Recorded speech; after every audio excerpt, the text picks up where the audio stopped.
everybody all right? All right, we got one or two back. You get one or two and you lose two. So that's how it is now with the this COVID thing. Don't worry about it. That's their first time. I didn't know he was one of the regulars or not. Yeah, everybody all right? All right, yeah. Goodness, y'all sound terrible. I heard two people. Y'all all right? Yes, sir. Woo, goodness. Y'all terrible. Let the redeemed that Yahuah say so. Isn't that right? If he done anything for you, everybody different, though. I don't guess everybody say he did nothing for them. They ain't got what they want. Well, the only reason you ain't got what you want, you had to have a mind to know that. And do you know what you need? Everybody can complain about what they want, but what about what you need? That's for everybody to be saved. That's why we're here. Make sure we get this and get us an understanding. Hang in there, Chris. Just started. You got to wake up. It's early now. They just come in and sleep. And I probably knock out early at work and give him some time. He trying to play it out on the mind. Them bad boy glued, ain't it? That's why. Yeah, that's how I do it. I had to go to bed early. Like as soon as you get up in the morning. Stay there. It is. You got to prioritize. Why not that? I know how I feel. I be the same way. People don't realize that's the most important thing you're going to do in your life. You make all the money in the world, get all the success you want, the degrees you want in the world, and still you wind up losing your nefesh. You got opportunity to get this. This got to be priority. Got to set some things aside. There's a lot of hurts out here in young people a lot of times.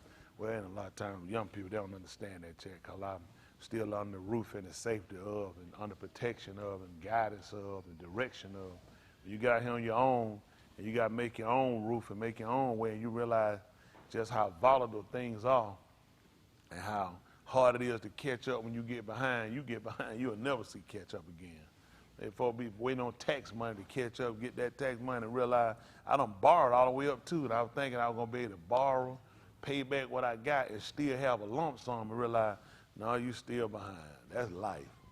And most people, the over average, live like that. That's just how the system is set up. So we come in and make reservation with Mr. Yahuah and make sure we got this thing right, because this is the most important thing we're going to ever do. And make sure you get your soul right. We live in a time now where COVID come in, overtake you, man, you be out of here in a minute. I mean, all they got to do is just leave you stuck with it. Look at the book, because I appreciate them hanging in there. I had it for over 30 days. Some folks complain about having it for a week or week and a half or whatever it is. You imagine you had that thing over 30 days? Man, where you going? These folks talking about you can go to work. I better catch you on no job. I'm on in my face with that junk. You gotta be crazy. You can't just go around everybody, man, locked up in no building with that junk, man. 30 days. They say you can have it longer than 90 days. Now, how many people gonna fold and lose everything they got behind a night? Think if you got infected for 90 days. Where you going? 90 days with COVID. Man, you done. You know, them folks beat your head in. Go in one of them stores and tell them people, I got COVID, I got on a mask. They finna clear that store out with you right now. They finna wrap you, finna clean up aisle 1 through 10. And they gonna throw you through every one of them. People scared to death.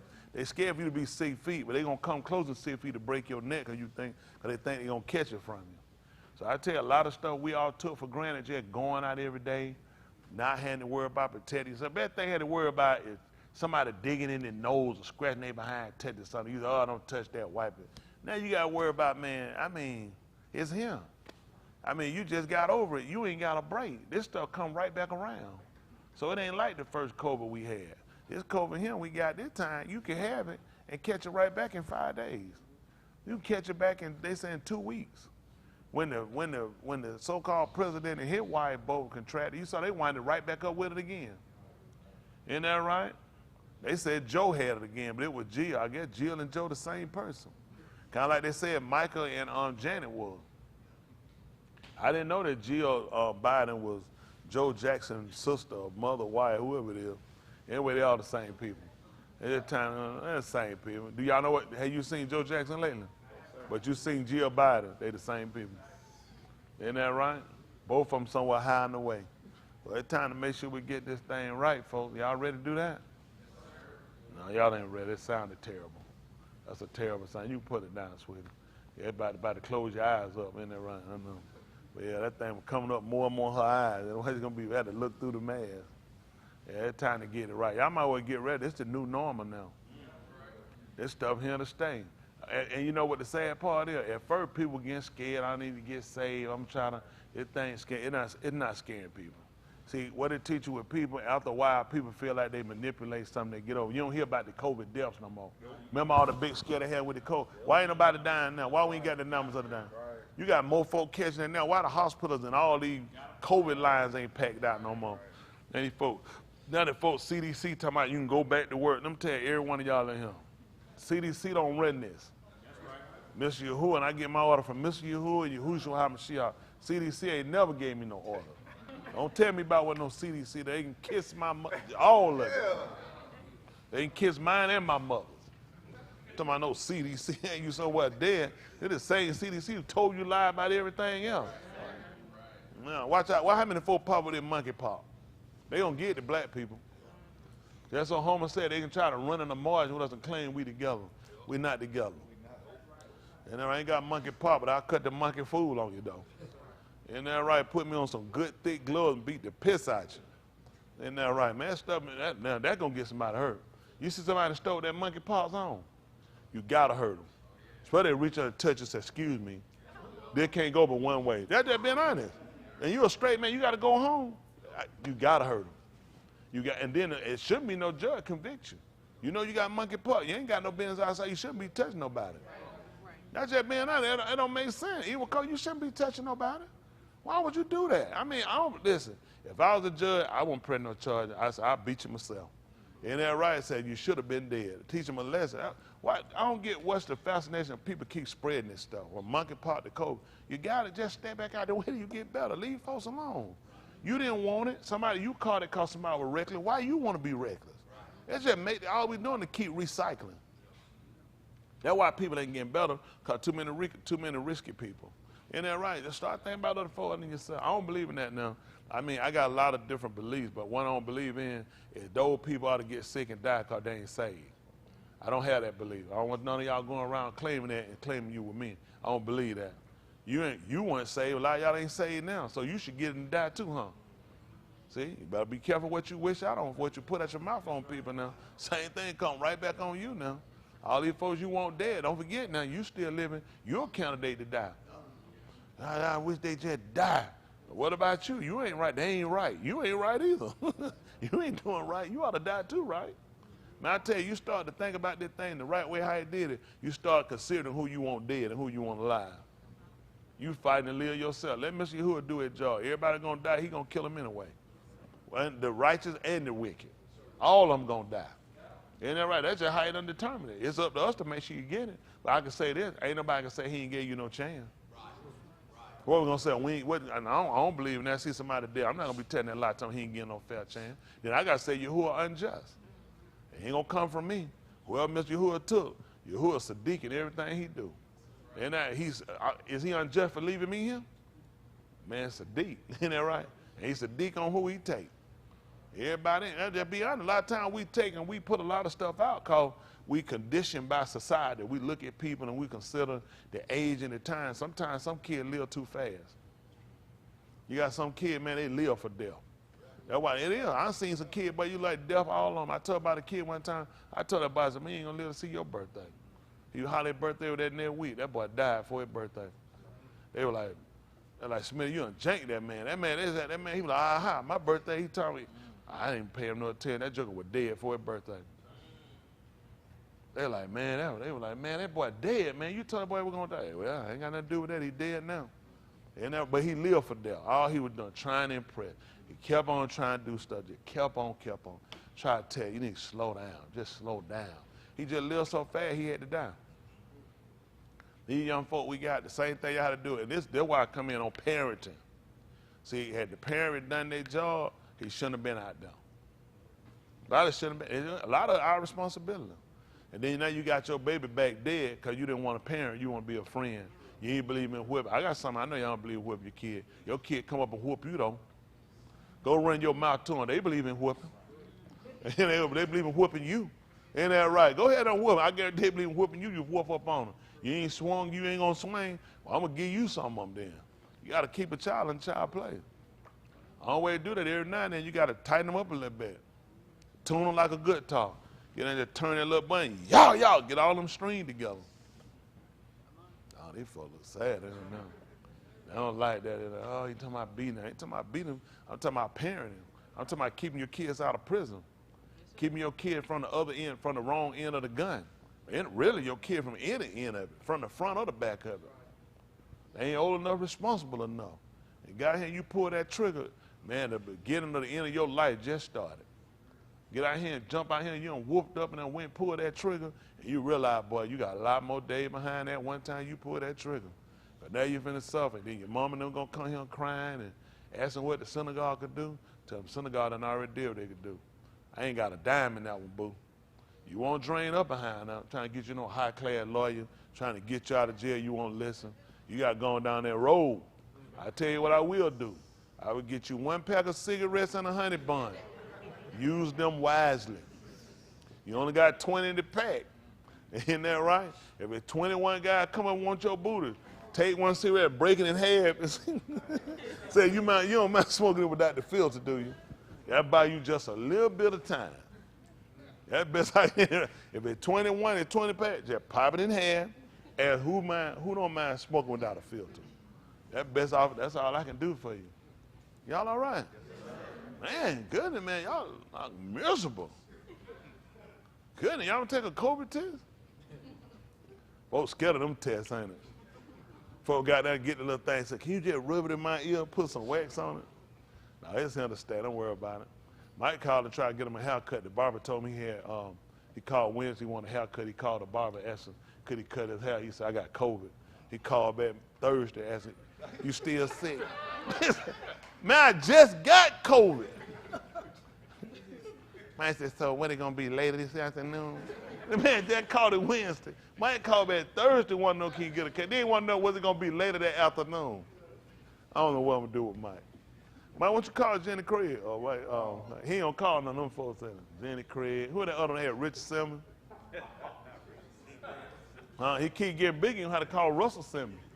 And then so he can make a beat or something go with it. It's swelling up pretty thick right now, ain't it? Mike, how you coming along with your new diet plan? Don't worry about it. I don't tell them no. Where Rude at? Rude is sick.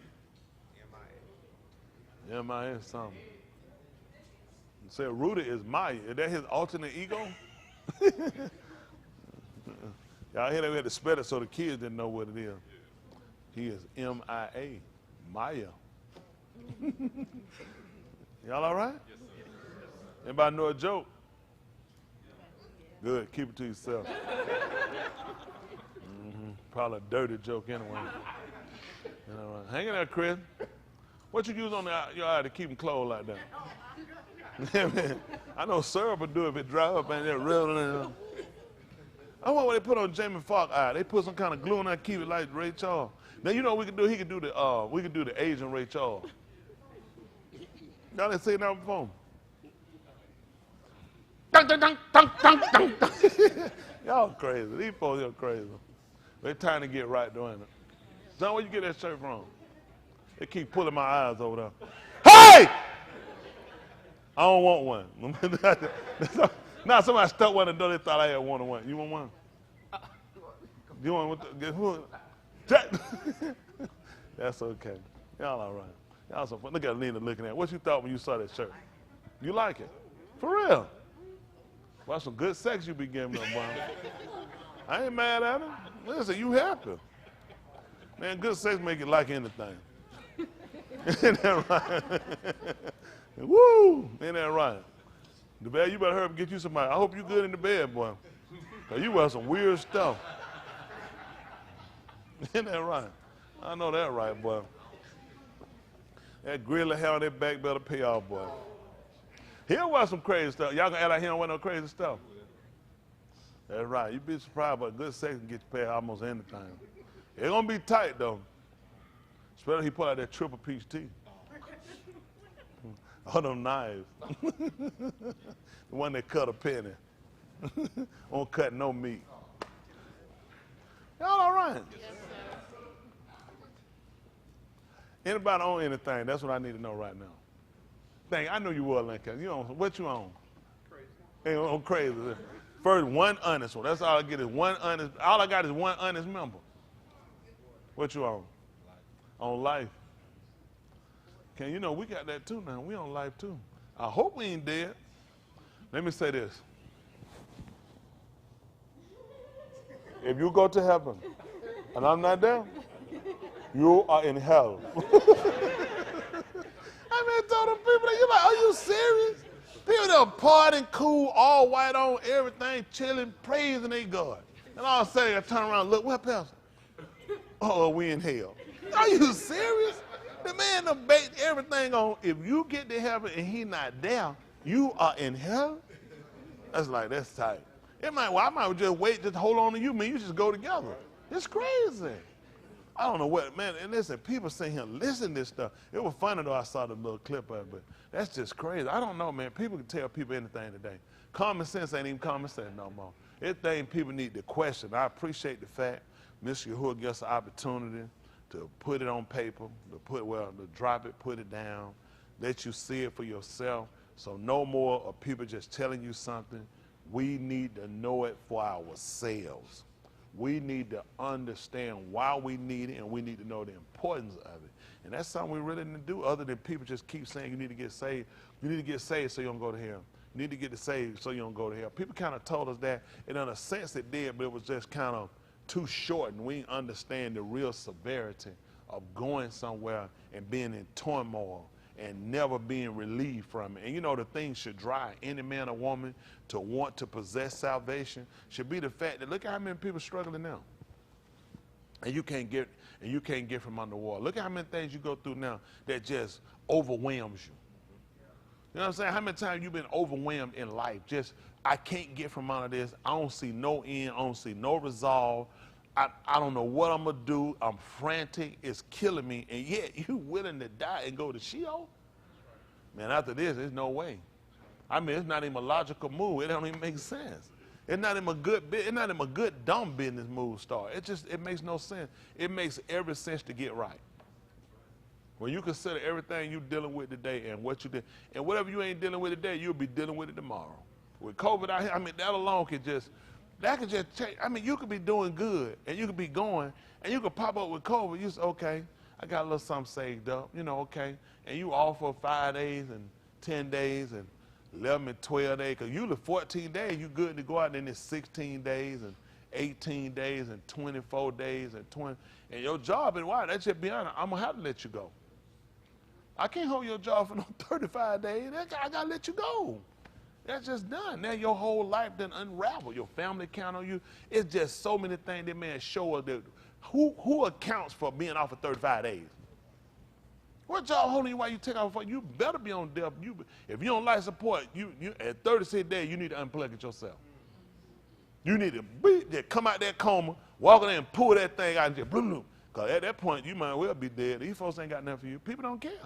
People have empathy, sympathy for you for a period of time. Somebody died. Oh, sure. Oh, come borrow for a hypothetical. Come on. Come. Oh, I ain't gonna be doing it for no 6, no 7 months now. You had to get over it now, folks. Come on, for everybody to die.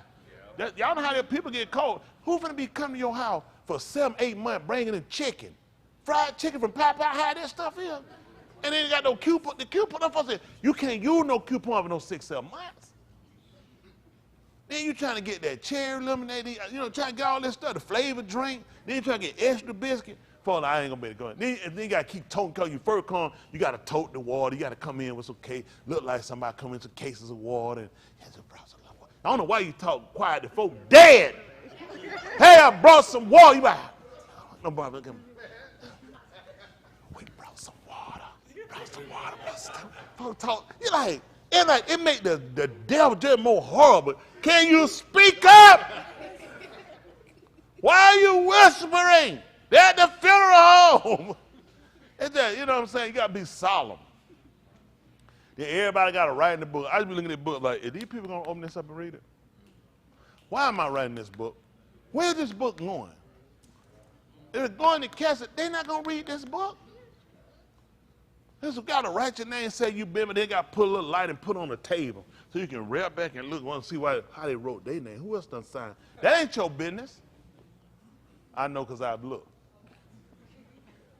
Now don't you go doing what I do. You just do what I say.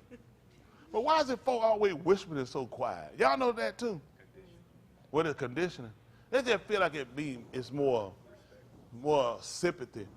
if you don't talk loud and you just talk a regular, you want to drop your voice and do all that stuff. But a period of time, people go back to loud. People ain't got time to keep bringing that. And that, if you need anything, call me. A month from now, lose my number. I'm telling you that. I ain't like, man, you can't keep calling. You can't. I remember my cousin, he said, told him, my mama, baby sister died, her son, he told me, he said, yeah, man, folk be doing all that time what they going to do. Girl, call. And I said, why don't you just come over here and just stay over? She said, she quit calling because she said he need anything. He said, Joe, come on over here. Yeah, she didn't want to do that. So folk not honest. So you need to put a little label on what you want folk to do. When you say call me if you need anything, you need a little list. Nothing over $2. That way people know where to put you. Because them folks start calling you, they're going to be a million. Like, I hear I went over now. And you'll do everything you can to make sure everybody in their family live from then on. Because you're not going to ever get yourself in that situation again. But I don't know why. So I'm telling y'all this.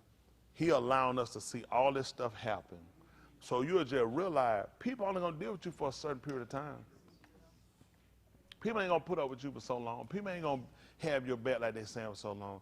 That's why Yahuah has established a community of people to realize we all each other got. And he made it where we're interdependent. Not independent, interdependent, which means we all work off of each other. We source off of each other. That's how I had to work. It's got to be that way. Man, I'm telling you, the world cruel. The world cruel. Like a lot of people that's on the street, some are out there because, I mean, that's just where they're at in mental state and want to do it. And some people, family, not there for them and don't have people support people, so you just quit. What else you do? You know, if it wasn't for what Mr. Yahuah had put together with us, a lot of us might be out there. There's a lot of people ain't got nowhere to go. When everything unfolds, everything unraveling, you don't know which way to turn, you still don't know when you get through because ain't nobody got nothing for you. If they got a program to help you, it ain't no program you walk right up and get nothing. You fill out some forms. You go online and you apply, and they get back with you in so many days. You will be dead by then. He's supposed to tell you can go and try to draw disability. Your first year, it take a year for you to get a response back, and you get denied. That's the first time. It take a year for you to get through. I'm finna go try to get me disability. Yep, all right, you better go do something else. It take a year. When you get your first one, it's gonna be denied. Very few people ever get it first time. Denied, it's guaranteed. Social Security denied. Then you gotta go back through, you might run through about another 6 more months, 8 months. If you dead by then they'll come through and say, we're about to pay. While you in the ground, you throwing out. Them folks don't get no money like that. Life design like that. It make you where you need to count. You got to count on Yahuah. Go down there if one of y'all hungry. Go down there and apply for some stamps. Man, you'll give up eating by the time them folks send you something in the mail. By the time you get a car, them folks got to process it and run it through and check some stuff and go through. COVID, they made throw a bunch of stuff because they was afraid. They did that to keep crying down. It ain't because they cared about people. That was common sense. And they know that people ain't eat. That's the quickest robbery you ever going to get. I mean, it ain't like nothing else like, you know, I'm about to lose my home. You talking about when somebody can't eat, I'm stealing the day. So they know we got to get these stamps out here. Otherwise, it's going to break loose. We'll never be able to get these people back in control. Everything they gave you is because they was afraid that people were going to turn on. They gave you nothing out of empathy or sympathy because they care about you. The only person care. That's why, look how quick they draw it back. They ain't let everybody get on their feet. They left a lot of people struggling. They put all these big-time people on top. The Osteen, all these folks, they got all kind of PPP, big giant money, everything they can get. The little people ain't getting that. They definitely ain't about helping the people. They about helping big business. Little business, the little money they got, chump change. And they gave that money out to little business to make them look like they were doing something for them. Go at these folks like Ruth Chris. Them folks had work. They got $10 million off the rip. We ain't talking about SBA. We talking about PPP, don't pay back. Who you know in 8 weeks paying $10 million out? In 8 weeks, you paying $10 million out in your salary? Man, you turning some dollars. If you paying $10 million in 8 weeks, what you making? Ain't nobody buying them steak like that, because I ain't bought none. But like, I ain't finna go up and help you pay no $10 million no 8 weeks. You can close down today. How many of y'all been to Ruth's Chris? How much you paid? It was a company thing. Oh, I thought man took it, you paid. I said, that's terrible. You went there and went Dutch. That's going to be terrible. But some company paid for it. What you think the ticket was? You don't even get to look at it? We just order whatever we want. Y'all order whatever y'all want. I'd have stole something. Any company tell me I'm I'm going to put one in my pocket. They're going to think I pissed on myself. I have steak sauce running down my leg. I say, I ain't wearing my diaper. Ain't that right? You don't pay that thing. That steak, what, about $100 up down? How much a root kiss steak? $50 a plate. Man, they ain't worth nothing now. It ain't much. Now, it about something like that for about $50 for a little chunk, about $75, $80. That don't equal out no $10 million, no 8. Ain't enough nigga eating that when you pay no $10 million out no 8 weeks. Y'all understand what count? Somebody do the divide by that. Do that 8 week divided by $10 million. That's how fast he worked. 1 point, how much? $1,250,000. $250,000 a week. 1.25. 1.125. Now it makes sense. How I said $1 million too. Get a calculator out, man. We already did the math. Yeah, 1.25. 1.125? Divided by 8. We ain't got time to keep playing with the man. 1.250. What's that 1.25? Mexican peso. Mexican peso, that'd have been $6 billion. That'd been $6 billion every week. So you see that? No, real Chris ain't paying out no 1.25, not no week. How many they got? Somebody look at how many root Chris they got. Yeah. About 89 exactly. Seriously? You look that up? Now we got to look it up. He a white man. He'll know for I know. Ruth and Chris White. Who gonna know better than he is? I ain't gonna credit because I don't want to question me on black stuff. If I say something about barbecue ribs, I want to be believed on it. If I tell you I can pick a watermelon and tell how many seeds in it, don't question me, white man. I ain't gonna question you about how many root Chris it is. Look it up. The white will do it because he like that. That's 100. 129. They ain't paying that kind of money out. They ain't. But hold on, that's the problem you got though. That's Canada and some other country. Canada, Mexico, North America, Canada, Mexico. Take out the Canada, that's right. You take out Canada and Mexico because they ain't get no PPP for that. They got PPP for over him. So I know going well. How many? 129. As of 2021, we're in the year 2022. That was in 2021. How many in 2022? They closed down now. 89. He says 89, some closed down. You looked it up. 89 of them in the U.S. That's why we're paying to be a white man. For those watching in, what we did, we hate white people so bad we didn't get none. We took a nigga and we made him white. We sent that nigga to all the best schools. We sent that nigga to supercuts for white people. Justin, let me borrow Antoine, come for a second. When we first got Justin, his hair was like this. We sent him to supercut. 5 years straight in training. Come here, Justin.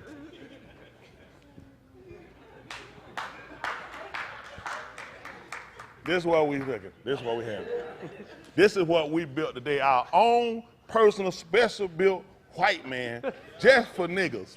Y'all got that great just for men, just for niggas. We got our own. Ain't that right? We were sick of it. When no white folks come, they wouldn't speak to us, wouldn't talk to us, wouldn't let us in. Damn it, we made our own. That's what we're encouraging more people to do. We need to come together and make more white people for blacks. That's going to be my campaign. If you elect me, I'll make a white person for every black person. Y'all don't want one? Think about this. Think about this. Most of y'all don't know the use you can have. You want one, I'm going to get one. But all y'all niggas don't want one, I want two. I can walk in the store and reach my hand and carry and steal it. I said, what you doing, nigga? Police, police. Police can't even run. They get there. Who did it? I said, he did it. Police say, ain't no crime here and keep going. You take your own personal white person with you and commit all the crimes you want. Go see things a nigga I ain't never seen. What does a nigga ain't seen he need to see? Exactly. We don't even know. That's why you need your own personal white person. So they can sit around and tell you about things you ain't never seen. So then you'll know what you want to see. So what we'll do, if you'll send in $59.99 every 20 minutes, we'll start to work on your own personal white man. And within 6 to 8 weeks, plus postage and handling, providing nothing happens, we should have you a white man coming soon. Now, how many of y'all want to get one? So ain't gonna be limited supply. This is what got me. Don't all right, you get one, I get one, you get one. Now don't try. No, see, limited supply like the trumpet bell. Now for all the niggas who sent their money in late, we gonna give you one of them trumpet bells. When you can pull out your own American flag and wrap it around your black skin and get some oil on it, and them rednecks gun you down. But for the rest of us who saw the need, who heard the cry that want to change, who want a part of the American dream, you, sir, you, ma'am, you have a white man coming near you. Isn't that right? Come on, Judge, they can just sing. Give him a hand clap. Beautiful gift.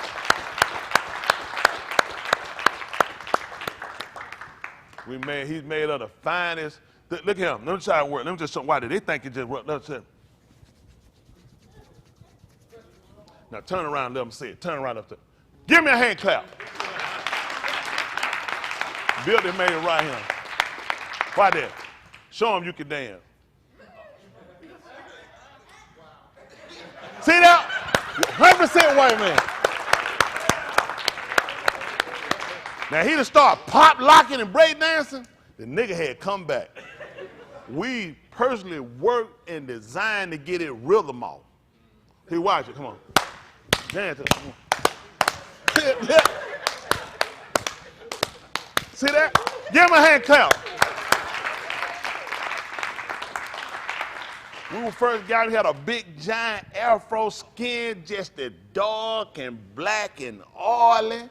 He was dancing and shaking and boogalooing and rapping and stuff. Try to rap for him one time. Hey, what do you know? It's me, Joe. That's it. Give him a hand clap. For $59.99, every 20 minutes, we can get you a white man coming in mail. You can get your own. We're working on a white woman. It's going to take a little more time. We appreciate it. Huh? Oh, yeah. Now, this is the proof right here. I also need the drum roll. Come on. Because people think we come on this show and we just make up stuff, we put up stuff. We're going to prove that we have made this white man so perfect that he has absolutely no niggerism at all in it. He will attempt to jump.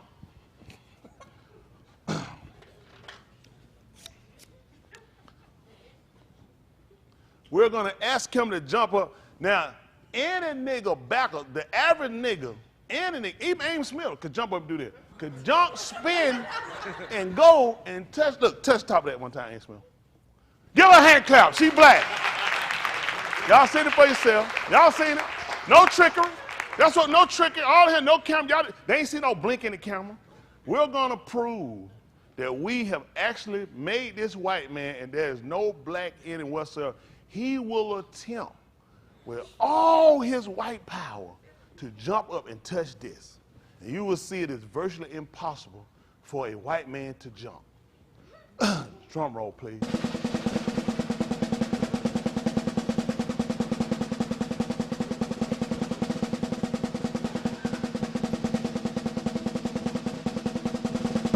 Oh!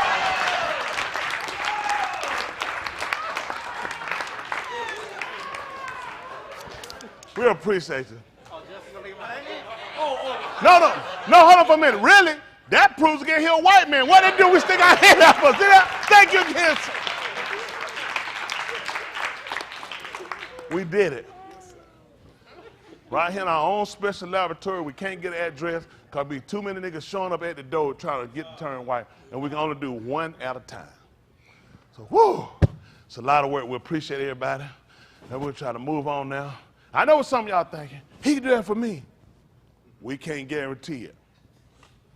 But if you bring us $250,000 in unmarked bills, meet us at an undisclosed location, we can talk about it. Now, we ain't making no promising that they going to get us locked up in no legal stuff. So we got it right down in the bottom. It should go across the screen. If it ain't, y'all type it across there. Isn't that right? Disclosure. We're not promising we can do the same thing. That's years of practice, years of working. Going every time he go back, he'll get his rhythm back. He'll start dancing. He'll start jumping, rapping. We got to beat it back out of him. And finally, we got it to perfect. And you guys got to see it right here live on this here show. Give yourselves a hand clap.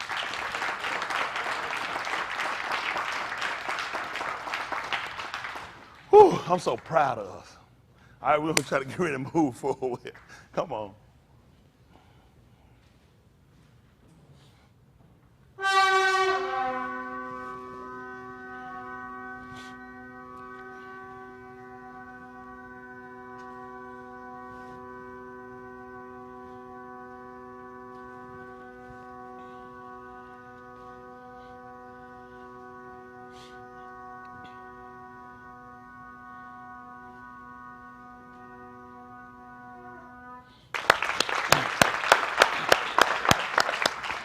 Appreciate it. Y'all are off the chain. Woo! What I'm going to do with y'all people. We all know we're going to start at Romans 15:4. See if we can get us an understanding. At the end of the day, that's all we can do, ain't it? Our goal is to make it into Malkuth, which is his empire. We can't do that without an understanding. Let's see. Listen. For whatever Nikatab before. For whatever was written before. Nikatab for our Lamed. Written to teach us, to show us, to instruct us. Come on. That we through endurance. That we through endurance. And Nakum of the Ketubim. What'd you say, Ian? Consume? Console. That's right. Nakum, console. That's right. Console. We're looking for a reward. We're looking for a prize. And it's of the writings. Might have tikva. We might have tikva. Let's look at something. See if it's the 8th chapter of the book of Abarim. For whatever reason, come to my mind. Abarim. 8:1.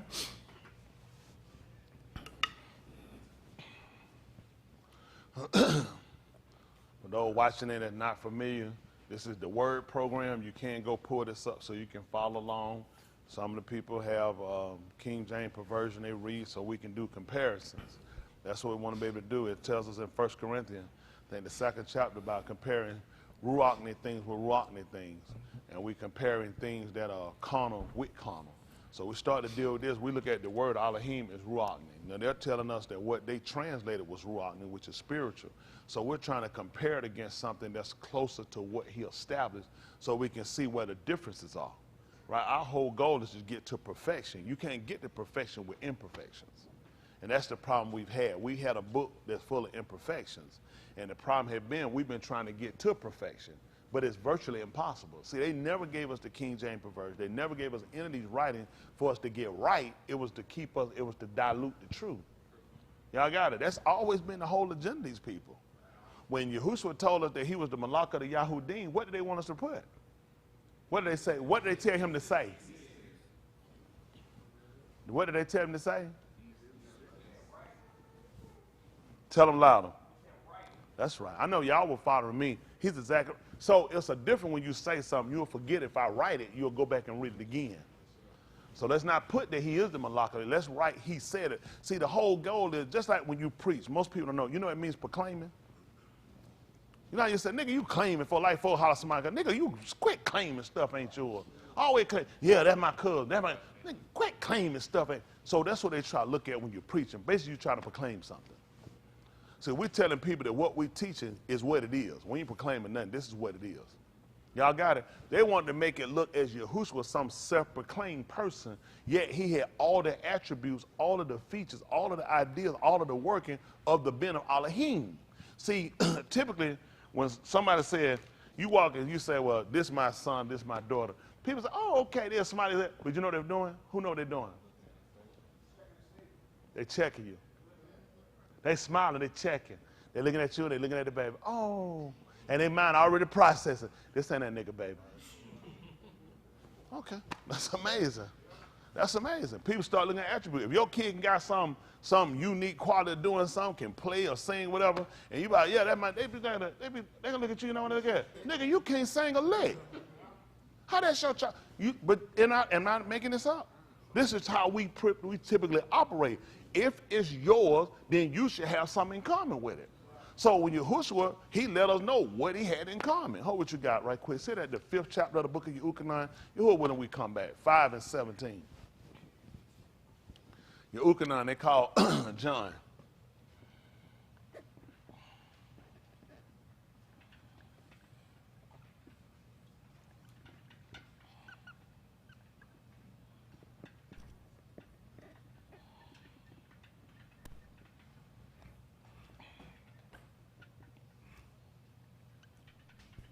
Let me see that. It's 12 and 30. Listen. But Yahushua answered them, my Abba worketh hitherto, and I work. But Yahushua answered, my Abba worketh until now. And I work. Both of us working. What happened? Therefore the Yahudim Whereupon, therefore, the Yahudim, they sought the called more to kill him, They sought the more to kill him, because he not only had broken the Shabbat, but said also that Elohim was his Abba, making what? himself equal with Elohim. That's how they were going to justify themselves, on killing him. And that would have been an easy justification, killing him on the first part. The intent was already there. The part of killing him wasn't something they popped up with because of that statement. In fact, they told you that it was more. They intensified the desire to want to kill him.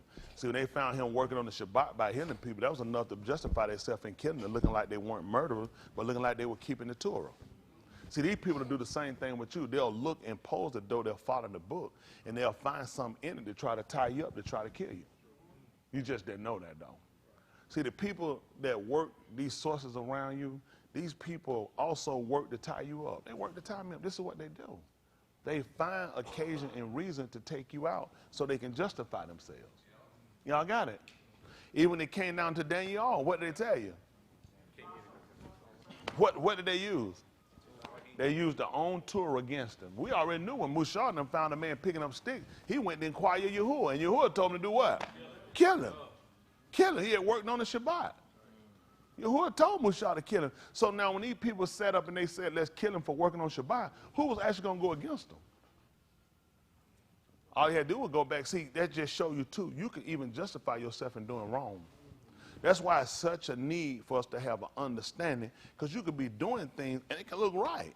Hold you guys. See that Marshall Lee 14 to 12. They call it Proverbs.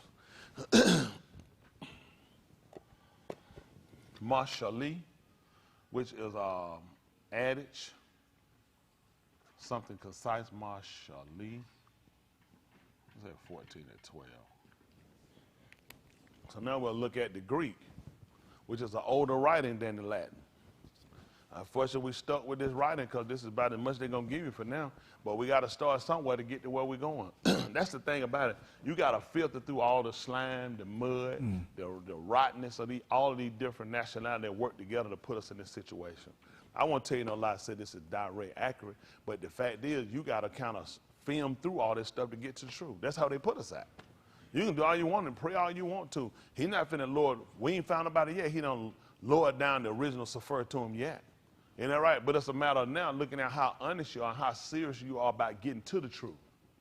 Some people don't want to get to enough truth to where they're comfortable. My end is getting to where we get salvation. That's not going to be comfortable. Because getting salvation ain't going to be, for me, this is where I view it, I don't feel like getting salvation is going to be just exposing these people. It's going to expose me too. It's going to expose you. That's why people don't want it. See, people want the truth enough where they're on the rat rave of the white man, the cracker. Everybody on that wave. It's the cracker, the cracker, the cracker. You tell me the cracker did all that by itself? The cracker had nigger help. The cracker got nigger help today.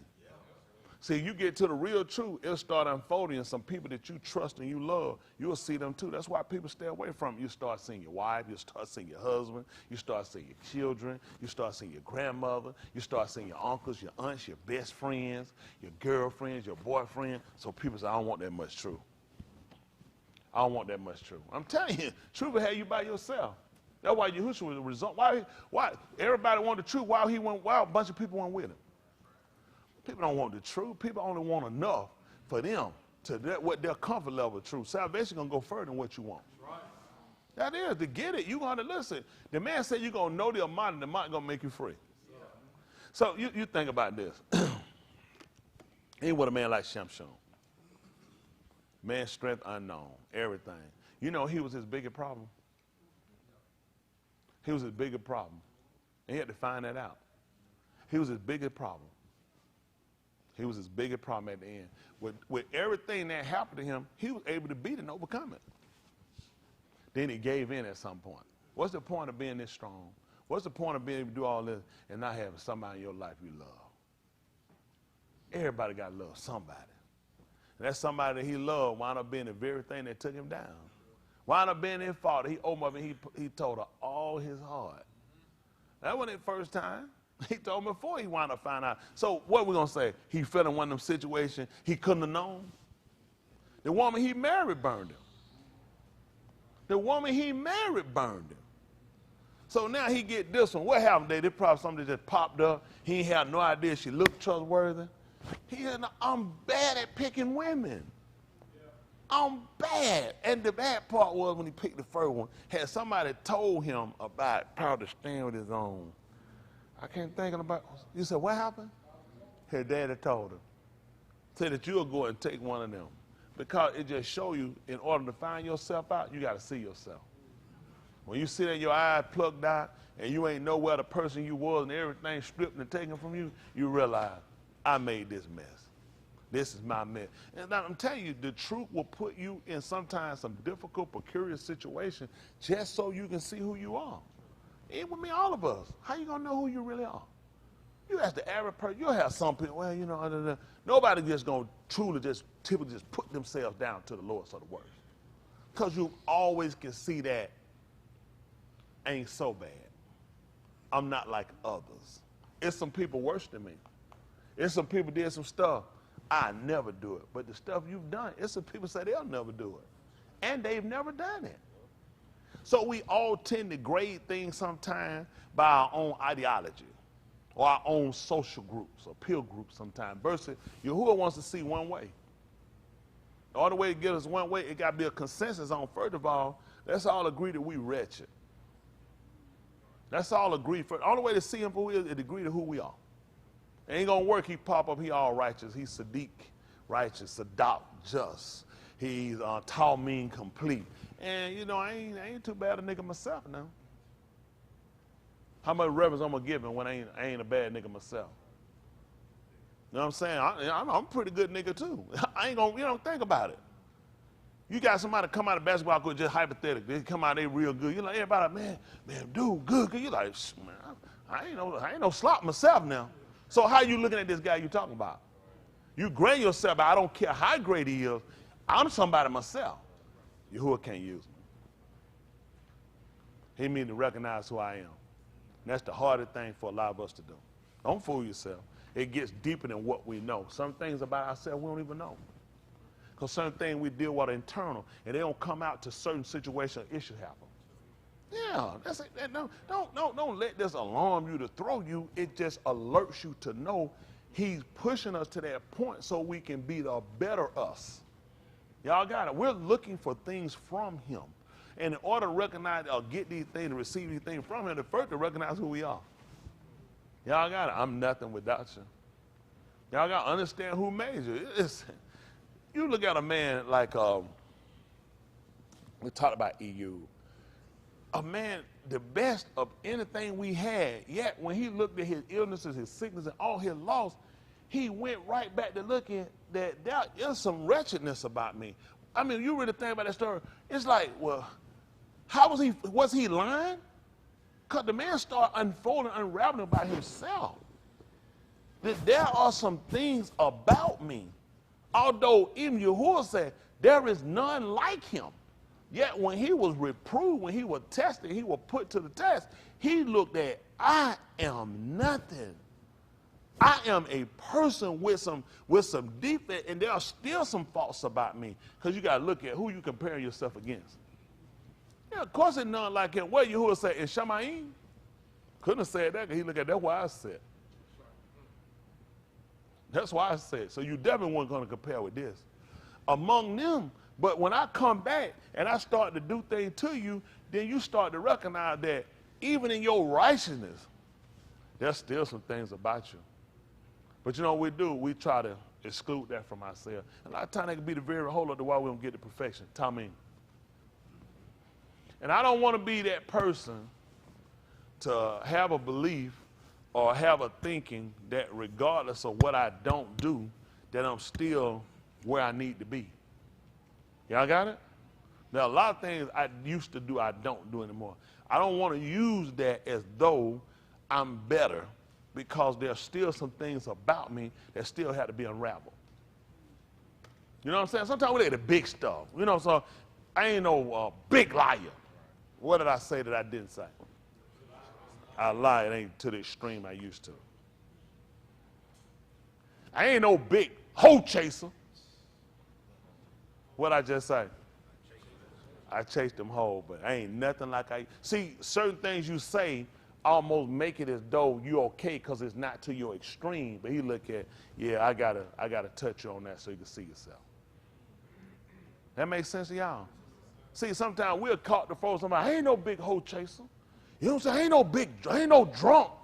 Now, folks, that folks in prayer. Give me a hand clap. I ain't no drunk. Did I say I ain't drink? What did I say? I don't drink to get drunk, and that's only because who's measuring how much I drink?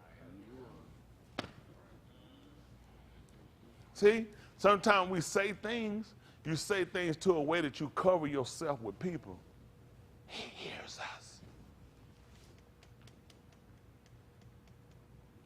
To get better, to recognize you're sick, to know where you're at, and let's fix it. That's what I want to do. So we had to get ourselves in position to look at whatever we have to do to fix it, to get better. That's what we got to do at the end of the day. The only thing matter is where we spend eternity at. We talked about before, can we escape death? No. So our goal is to escape the eternal death, the alarm death, the alarm moot. And that's what we try to look at transformation. So he gives us some things to give us to be in tikva, to be in your call, an expected way or a hope. I mean, just the mere fact that he gave us yielding or sowing, a sowing season, taking a seed and looking at the reproduction, it gave us a hope.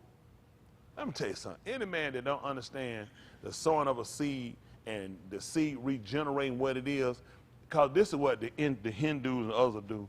These people die and come back as another animal. That makes sense?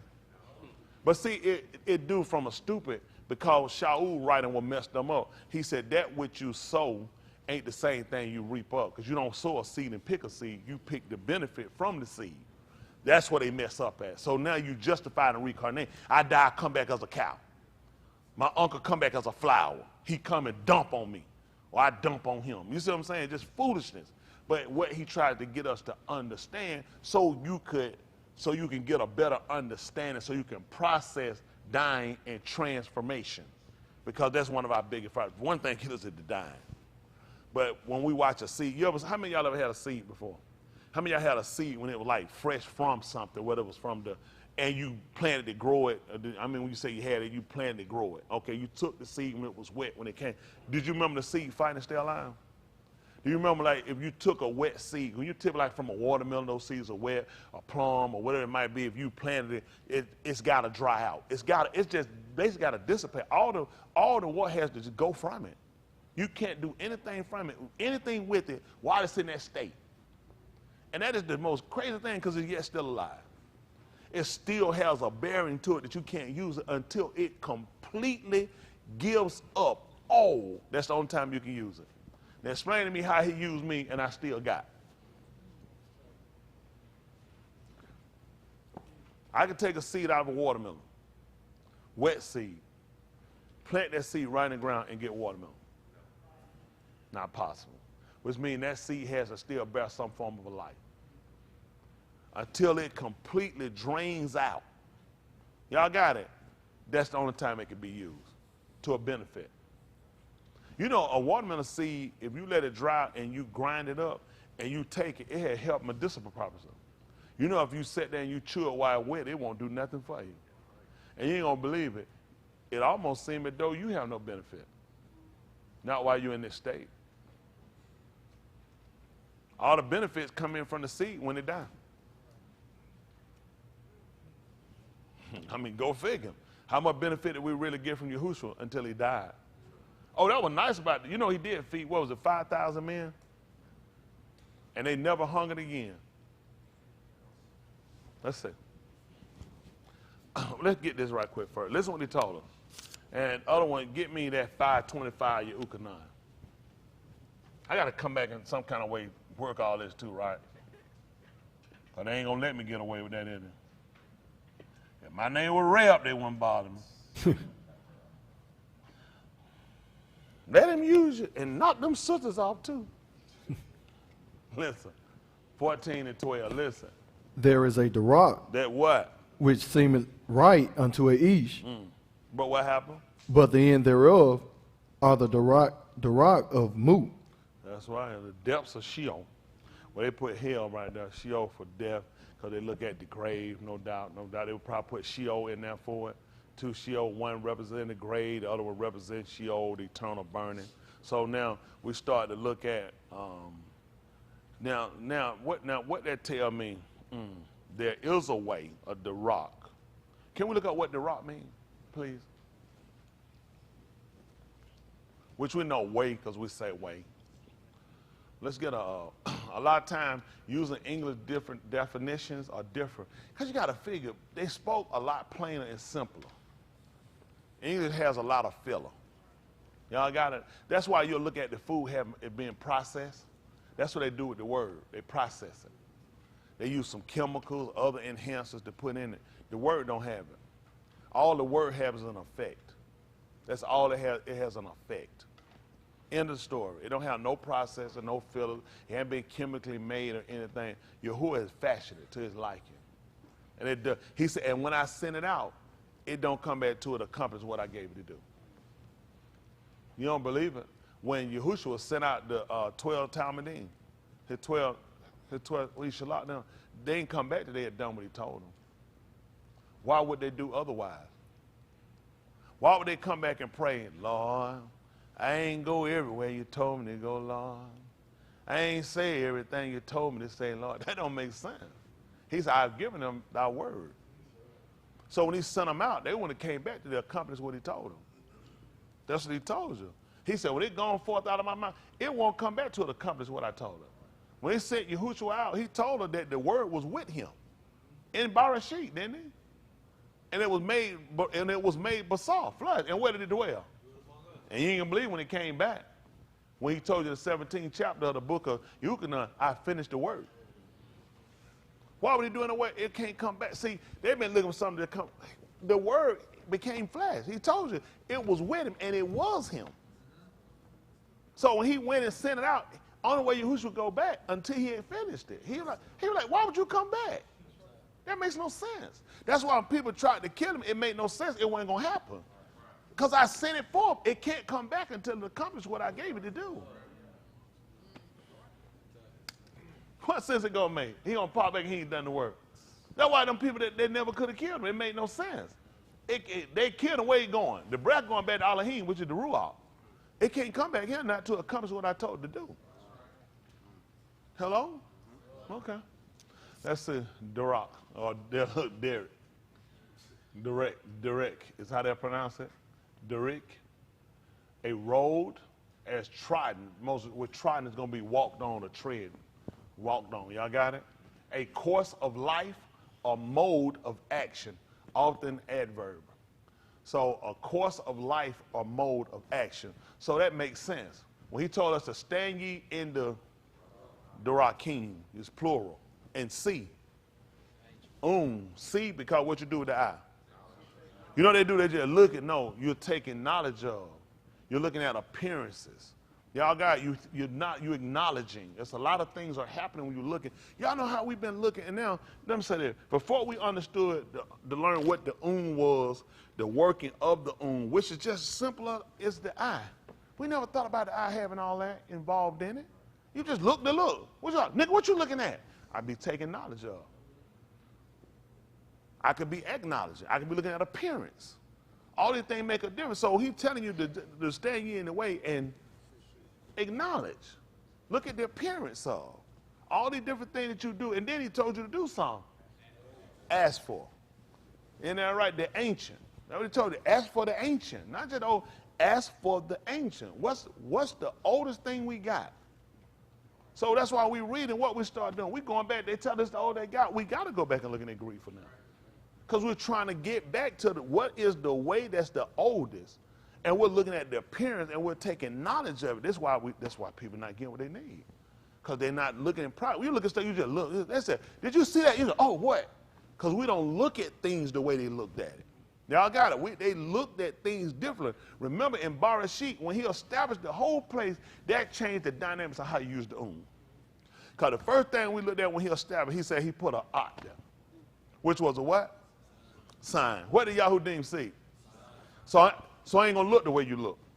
Man, you're going to look at things different all the time.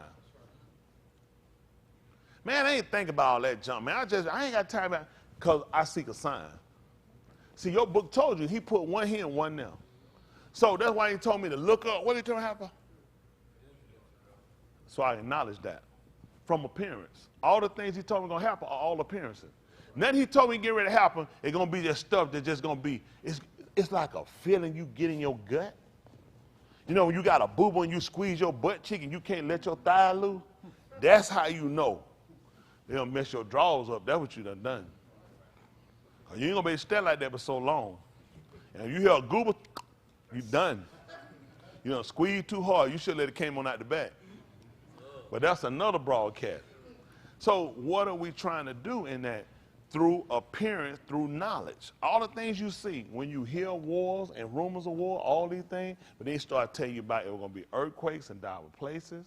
All these different things were going to happen. Pestilence, all these things, you're going to see and you're going to hear. And get what? These things are going to cause things to be recounted to you that you're going to recognize. When you start to see all these appearance things, then he told you to look up. Your redemption draweth nigh. So the own is always going to be important to us. Y'all got, so now you start talking about the rock. There is a way. There's a road that's trodden, that's traveled, that seemed right. That's how they looked at it. You walk down there, listen, you got signs that tell you certain road. Say road closed. Who traveled that road? You're not supposed to. Those signs are there to tell you not to, or detour. Tell you to avoid that road. That's what he tell us when you start looking at what way does everybody go in at. Don't go that road closed. That road been trodden. Too many folks trodden it. Y'all got it? So when you start to understand it, they looked at things differently. Y'all got it? Now, just from us looking at this got to take us somewhere. Remember that. Can we look at what trodden is?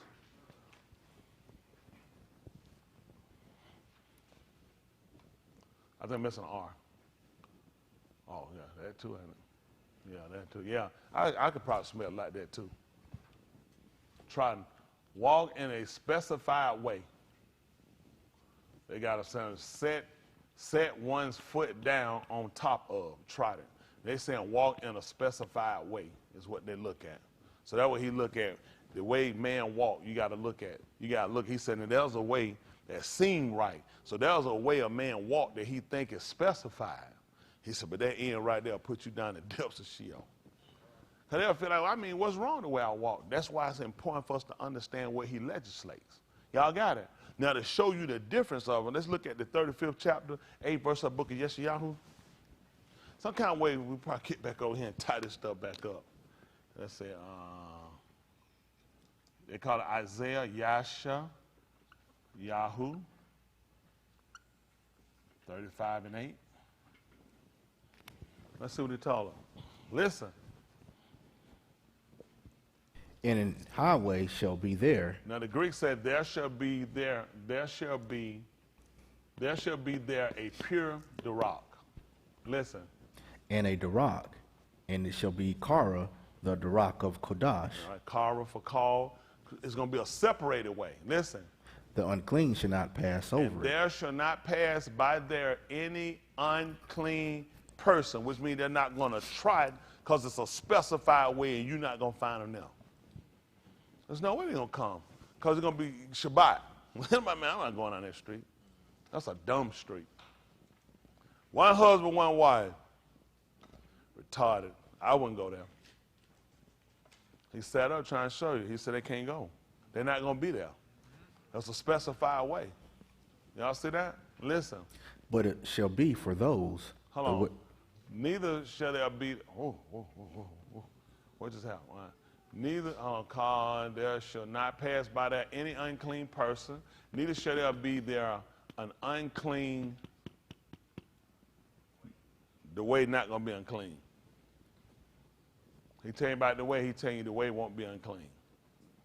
But the wayfaring each.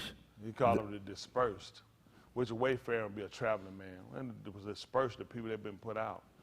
Do what? Though fools should not err therein. Now he said, listen, but the dispersed shall walk on what makes sense when you use trodden, because that's on top of. They're going to walk on top of it. And they shall not go astray, because the road don't lead away from it, it leads to him. Man, you get on some road. You say, man, I went down that road and got lost, because that wasn't the way. That wasn't the way. Anybody went down the street before and got lost, they were going somewhere. Cause you know why? Because that wasn't the way. So you testify today that you lost is because you're not in the way. You're not in the specified way. But the way you're going, that you think you're going, that road, they're going to lead you to the depths of Sheol. That makes sense? See, the way they looked at things were differently. Those people looked at, listen, Yahuah told them about a man who was traveling. I can't remember what happened to that guy. What you say happened there? What he did? Who was it though? That was Mad Wood. Tell him what happened, Mad Wood. Fell among thieves, which means that must have been a way where unclean people must be out there. People that rob, people that, that was someday where you'll tell me, hey man, go down there. You say, oh, no, why not? Man, please, them folks get shot going down through there. So somebody who don't think nothing of it and feel like it's okay, they'll travel it. You see that? But he talked about the way he established. He said, you ain't got to worry about that. He said, the way I'm going, no, that's not going. He said, the way I established, you ain't got to put a man one time, I was fighting the Lord, man, I got lost. Because you wasn't following Yahuah. You couldn't have been. He said, you can't go astray. Man, I was in there fighting, man, doing what I supposed to do. Man, I got off. You weren't following. He just said the dispersed going to come there, I'm going to walk on, they're going to try on top of it, and they ain't going to get lost. Now, how this what don't make sense? I'm on top of the road. How I get off the road? How I get off this? I'm traveling on top of how? How? How you get off when you traveling? You see this. This is the way. How you get off? Because you didn't follow that way. You went another way, and that way going to get you there. Going to let you fall among thieves. That's going to get you somewhere and going to get you out court. When people look at it, tell the truth, that's how they looked at things. It was plain as that. If this is the way that lead right to it, how I get off? It wouldn't make, the only way I can get off is to do what? Literally, what I got to do? I have to detour. You know, people try to make some spiritual story up in their mind, they got off, it don't make sense. You got off the path. You got off the path. Let's see what they tell you to do. In that same book, see that 30 and 8 right quick. Yes, Yahuah again, 30 and 8. Let's see what that's saying.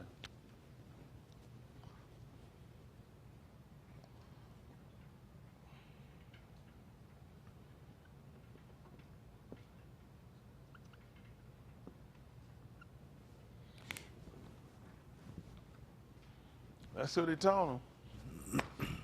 Listen. Now go, katab it before them in a table, and note it in a sefer, that it may be for the time to come, alam and alam. That this is a rebellious arm, lying beneath that will not shama the Torah of Yahuah, which say to the seers, see not. Y'all see what they do? Who say to the Nabaims, report not to us, and to them that see kazum, visions, speak them not to us. What they want to do? Speak unto us smooth things, naba deceit. Another error, listen. Get you out of the darak. Ooh, and turn us. What is it again? Get you out of the darak. That's what James said, taken away Take away from me the way, turn away the path from me. Let the Kadosh one of Yahshua cease from before us. So let me ask you a question. So Yahuah ain't before. What didn't happen? We asked for him to lead us blind. See that? They literally ask. Now, this is the thing what people don't consider. Were these literal words out of their mouth? No, the actions call for that.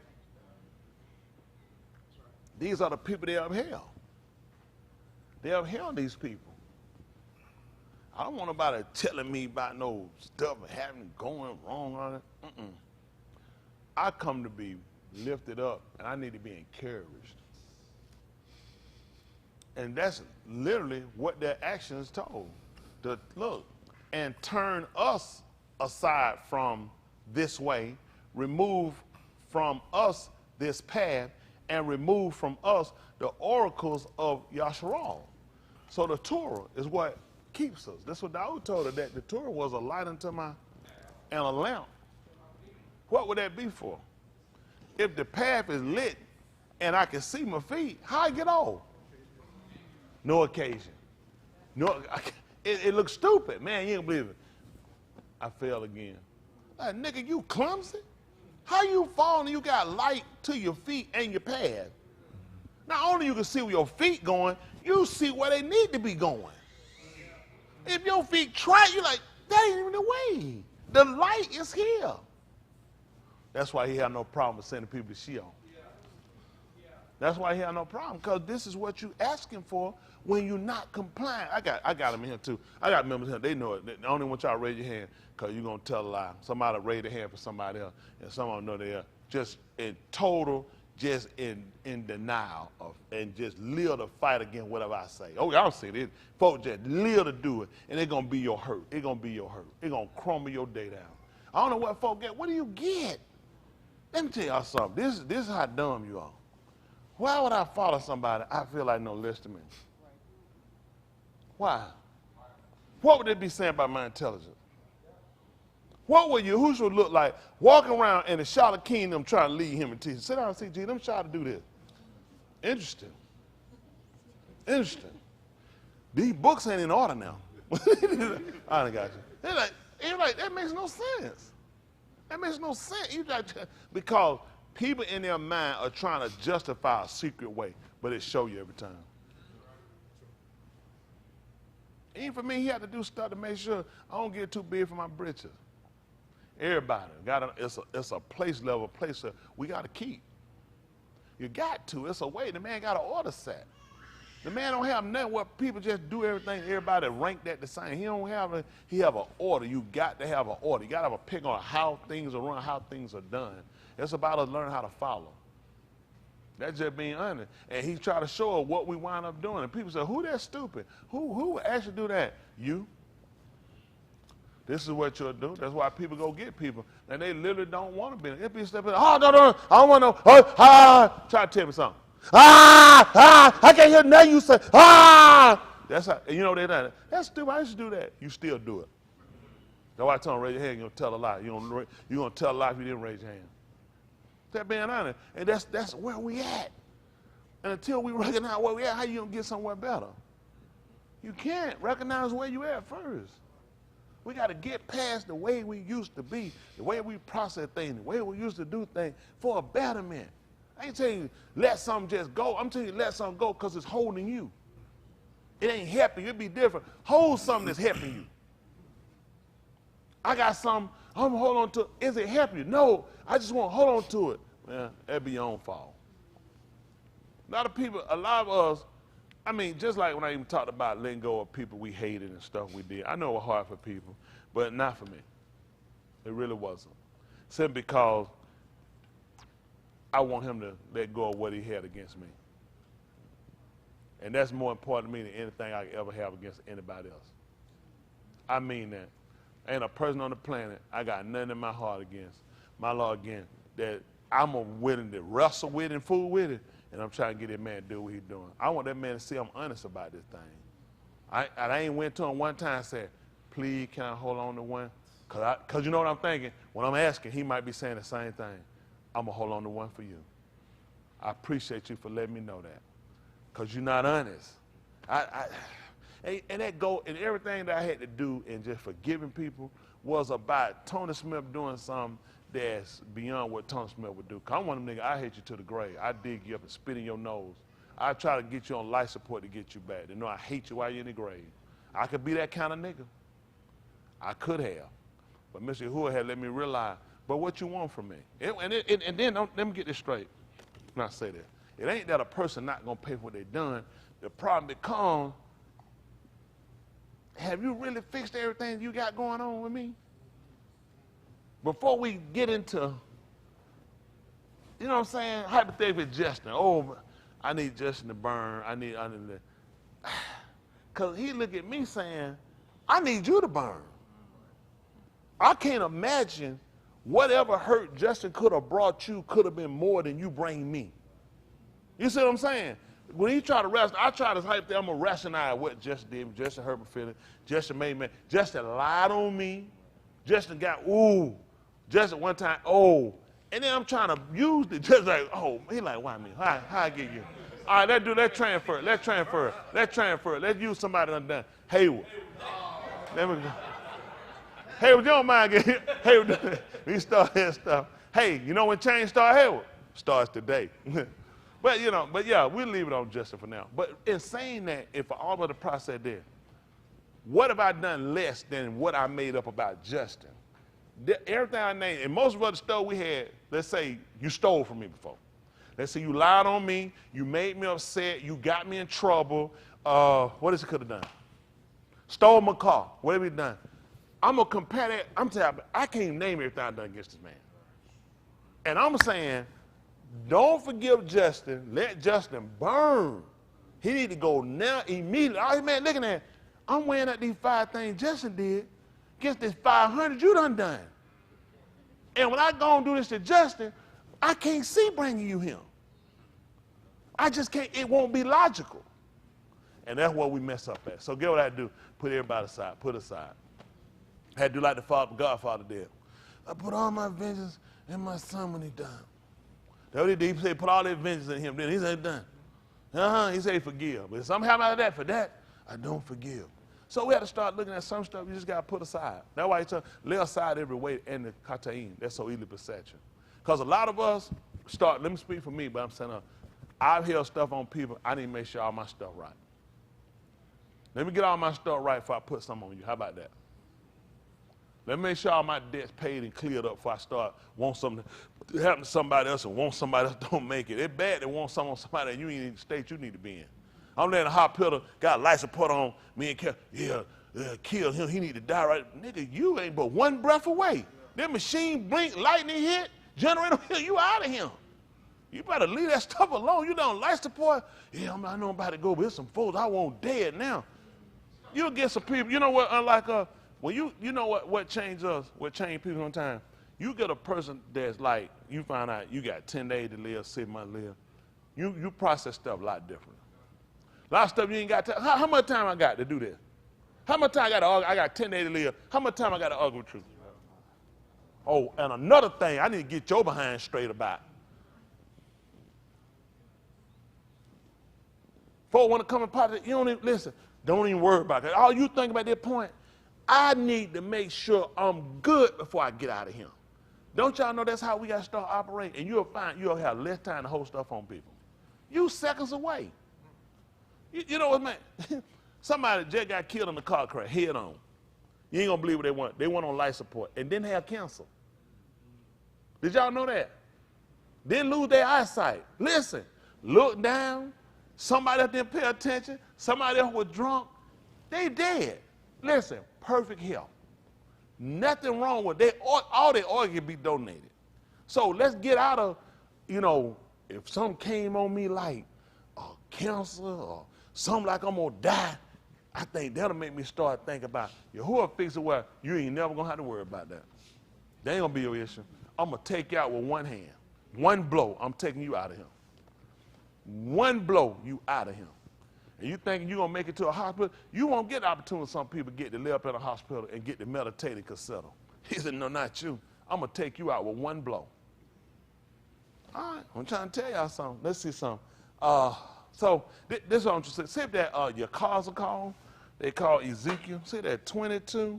22 is it 22, 24, and 12? Let me see what your cars are called. They call Ezekiel. Your cars are called.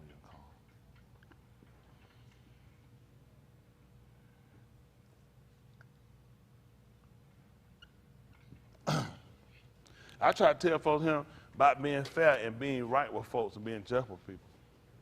Me and John talked about the other day about one of my workers. He don't really care for him like that. I told him about how he had to do with folks and be just with people. I tell everybody here, that's all of us. Cause people ain't saved, you can't mistreat people. I don't do that, white or black. I got my stance on people, how I feel about people, how I feel about a race. I don't mistreat people though. I don't mistreat people. I treat folk right, be fair with people. So I'm saying, in the book told her, you make you friend with unmanly or unrighteous. He said, you fall, they receive you in the habitation. You don't know one of them son of fire to come help us. That's 24, the verse. 22, might be 22, 12. 22, 23, or 24. Let me say 20. So it's 22. See if it's 24. It's 12. 24, 9. 24, 12. Can't be too far. 24. 12. But yep, I'll take that. 24, 24, 12. Let's see this here. See, this, when I tell y'all this to help us out, let me tell you something. Y'all always remember how you treat folk, because stuff come right back around. That's all of it. Let me tell you something. Our stuff ain't, I ain't on no street witnessing nobody. I'm trying to say these niggas in here. Well, I'm going to try to, what I'm going to witness for? I got folks, y'all got stuff on y'all got to get right. How we do for how to do, I tell like folk like Kobe, let them folk let them die. You ain't where you need to be. Let me tell you something, everybody here, include me. You ain't got the Ruach HaKodesh. What separates you from them? Nothing. There's absolutely nothing that separates you from these people. We got to get out of that food. Whatever y'all think in y'all mind, you better kill that junk. You need to be dead. You ain't got it. So how you gonna say, yeah, kill them sinners? So he got certain sinners he like. The man done told her all kinds of emails. He said all of it's wrong. We just some people here given an opportunity to pick that and say, you know what? I'll grant you a little space. Now you get this or you gonna get the burning. we got so much stuff we got to get right. I'm talking the way of y'all son of God. I ain't talking about no Jehovah's Witnesses, no Baptist, no Seventh-day Adventists. I ain't talking about no Mormon, no Presbyterian. I ain't talking about no PAW. I ain't talking about no holiness and sanctified. Nobody. I'm talking about the way of y'all synagogue. All of us got to get it right first. That man said my part got to begin with us. And if it first begin with us, what they ain't going to be for them that don't obey them out? If we don't get it right, we ain't no better than them. All of us. Man, going through him, it's just a lot of stuff he just bring back to everybody for me to start saying, consider. Consider your latter end. Consider your latter end, everybody. Consider your latter end. Consider your ways. All right, listen right here. This is what he told her. And her abundant scum. Listen. She hath wearied herself with lies, and her great scum went not forth out of her. He said, and her abundant scum may not come forth of her. Listen. Her scum shall be. Go ahead. Her scum shall be in the fire. Hold on for a minute. Oh, okay. Go ahead. In thy filthiness is lewdness, because I have purged thee, and thou wast not purged. Thou shalt not be purged from thy filthiness any more, till I have caused my fury to rest upon thee. You get what happened? He said, I tried to do it. Most folks don't know what he's talking about. How many of y'all don't know what he's talking about? Okay, this is what you do. How many of y'all done boiled some raw meat before? Boiled it. Okay, when you boil meat, it's a film that come up on top. That's scum. That's scum. And you know when you boil the meat, while you boil it, you're trying to get the blood, you're trying to get the filth out of it. He said, I done did it to her one time. He said, but she won't be purged. He said, not till I accomplish my wrath. See, everything he told them, they know. He had them to set a pot up, put it in there, take the truck, put them in there. And when you boil them, you see that bubbling brown coming top, that's the scum. You don't keep that junk, you get that junk right off of you. Because you boil, get that junk out of there, get that scum out of there. And you didn't believe what that scum was. Inside of me. Could you see it before you boiled it?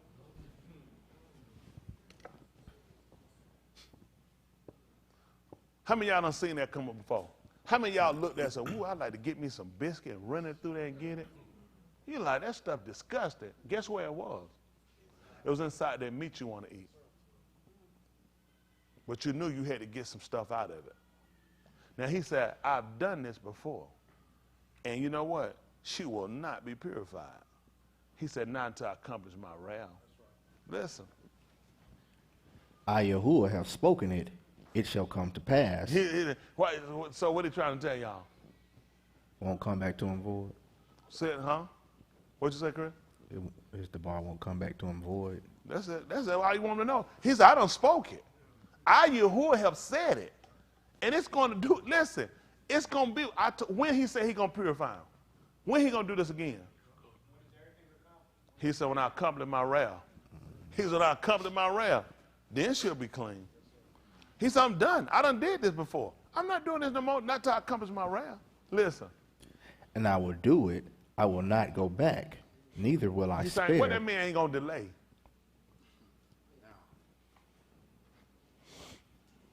Y'all hear what he told him?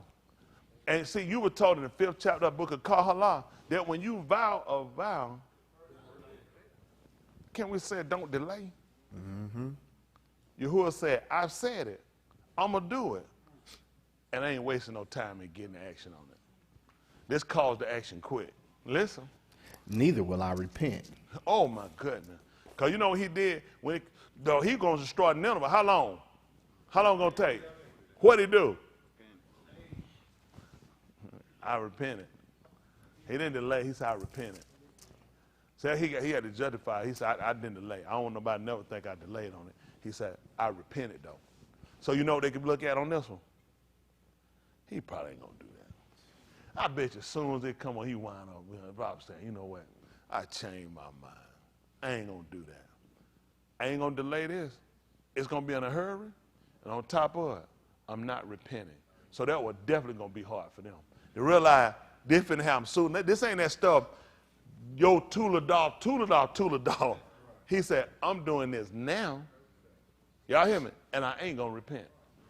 So you can go ahead and do the sackcloth action. You can go ahead and start running here. Everybody start flaying meat, trying to get in here.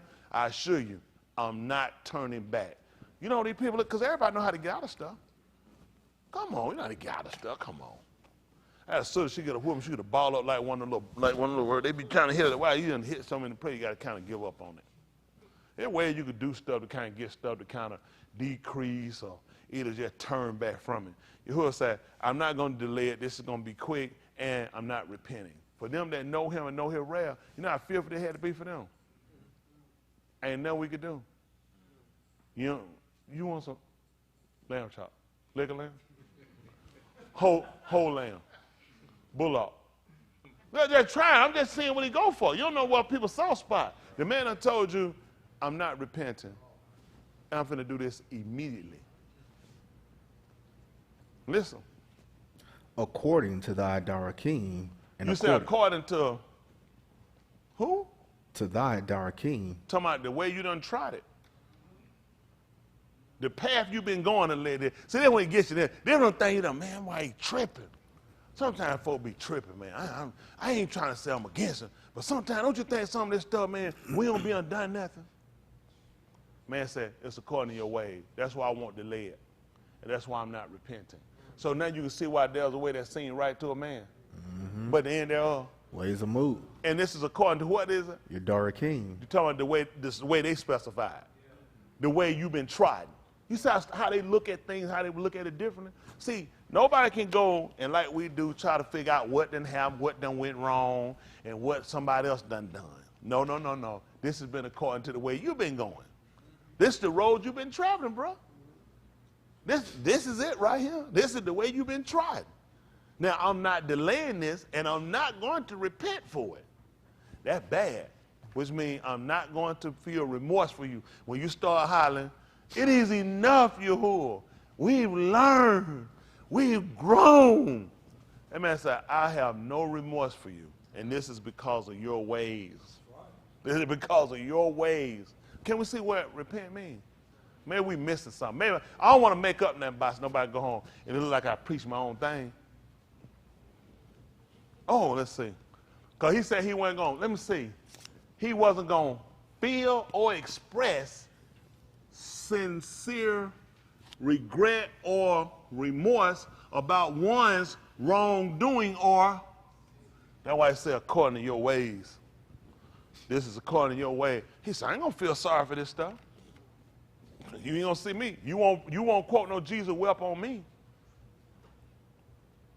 He said, this according to your ways. See, when you understand what word means, you look different. You hear something like, Yahuah look and tell you how to, I ain't gonna repent what I'm finna do for you, and I'm finna do it right now. You think, oh goodness, man, I'm sorry. I don't feel nothing. He look at it, why? This is something you've done. This is I've already tried. This man had them to take me, put it inside of a cauldron, boil it. Look at the top of it. You take something, you take the scum, you start scraping it off. Get that scum out of there. He said, he let them see it. You know, they're trying to figure out where this goes. Why is he boiling this meat? What's the purpose of this scum? I've done this with you. I've done this with you. And you won't get clean. I won't do it no more. Not until I accomplish my wrath. When I accomplish my wrath, then I purify you. I won't delay. I will not repent. It's because of your doings. Let me go back and look. That's why we ain't done no better, because we ain't understood it. Right. What that mean? They looking at and say, Yahuah say he won't repent. Oh, he don't repent because, see, the Lord don't commit sin. Repent ain't just about that. He wasn't going to feel no remorse for you. I wasn't going to feel no pity for you. Let's see. I will do, let me read, I'll get you back down. I will do it. I will not delay, neither will I have any recalm, no mercy. I will mashpat you, judge you, saith the Yahuah, according to thy ways, your darakim, and according to thy devices. Therefore I will mashpat thee. And see, the judge, how we look at somebody just judging you, how people just looking and judging, it's something else going on. See, what folk miss up, and when they look up, and you look in the 19th chapter of the book of Barashit, when the Malachi came down, and they told him, and he told him about these guys came here for a reason. He said, these guys came to bite under my roof. And they were looking at the one joker, said, and the one joker looking like a judge. Because he was coming at a mosh pot. The only reason he was there was a mosh pot. And they knew when they saw his face, the only reason he was there was a mosh pot. Oh, y'all dead. It come morning, every one of y'all gonna be dead. They look at that joker's face and could tell, this joker here to judge us. Not just with their eye.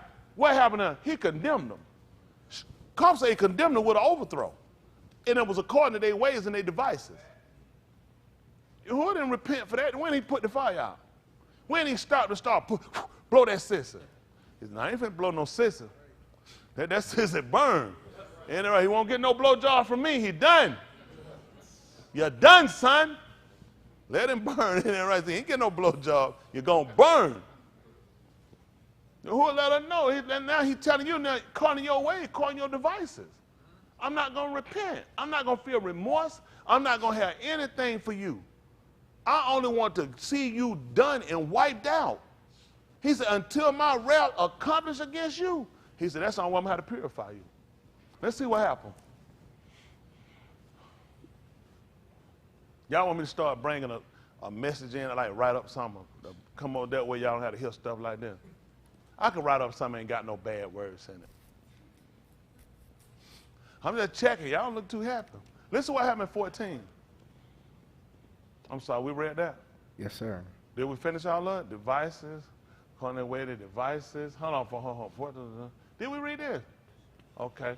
Down here, no song. I said, according to the devices, therefore I would mashpat thee, according to thy bloodshed, and according to thy devices, I will mashpat thee. Thou unclean, notorious, B.I.G., come out putting that girl daddy penis in his mouth for that girl. Bastard. And abundantly provoking one. All right. Listen. Also the debar of Yahuah came unto me, saying, What did he say? Ben of Ish, Yeah. behold, Why? I take away from thee the desire of thy own. How? With a stroke. With violence? Uh-huh. Yet neither shalt thou mourn nor weep, neither shall thy tears run down. That one for me. That's tight. That's tight. Huh, he can get that mic. You want to get this one? Y'all hear that? See, now he's spoken and told us something. Okay? That went into the hearing of the ear. We work better with the We work better with the so you understand why. He said, Yahuah came and spoke to me. Y'all hear that? Yahuah came and spoke to me and told me, said, Ben East, said, listen, I'm going to take away the desire of your by violence. I don't want you to limit. I don't want you weeping. I don't want you making no noise or nothing. And don't let one tear come down your face. Hard your face on it. Strong. Nigga up. Nigga up.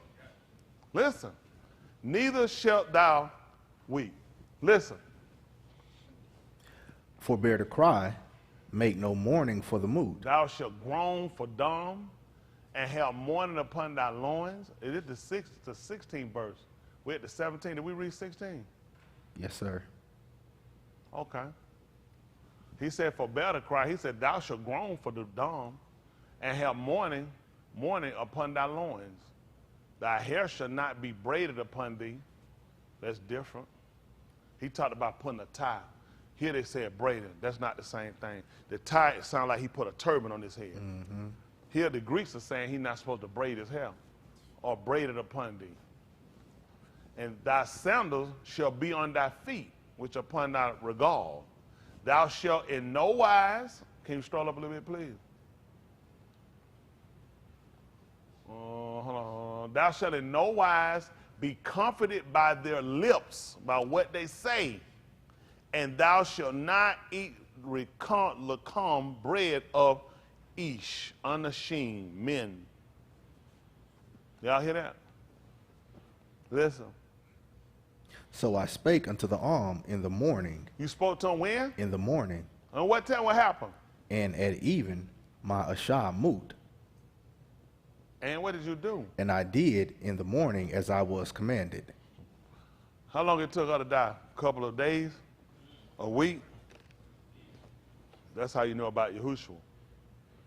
That's why you also know he sat down at the table with them people while he went eat with them. Because that was the bread of unashamed. He told you he was going to do it when he was in that Malkut. But you wouldn't have never caught that. He said, with desire, I have desired to eat it, though. Right. He said, but I won't eat it till I eat it in my Malkut, in my empire. Because he was commanded. And you did notice the difference in what they told you and what the Greeks told you. They told him to groan. And for the dawn. Now, Yahushua couldn't give him no dawn after he was hit in his side. They say he was already dead. Just considering. So that morning when they put him up, Yahuwah already told him what to do.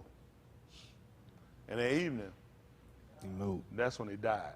Because Yahuwah told him, I will not delay, nor will I repent.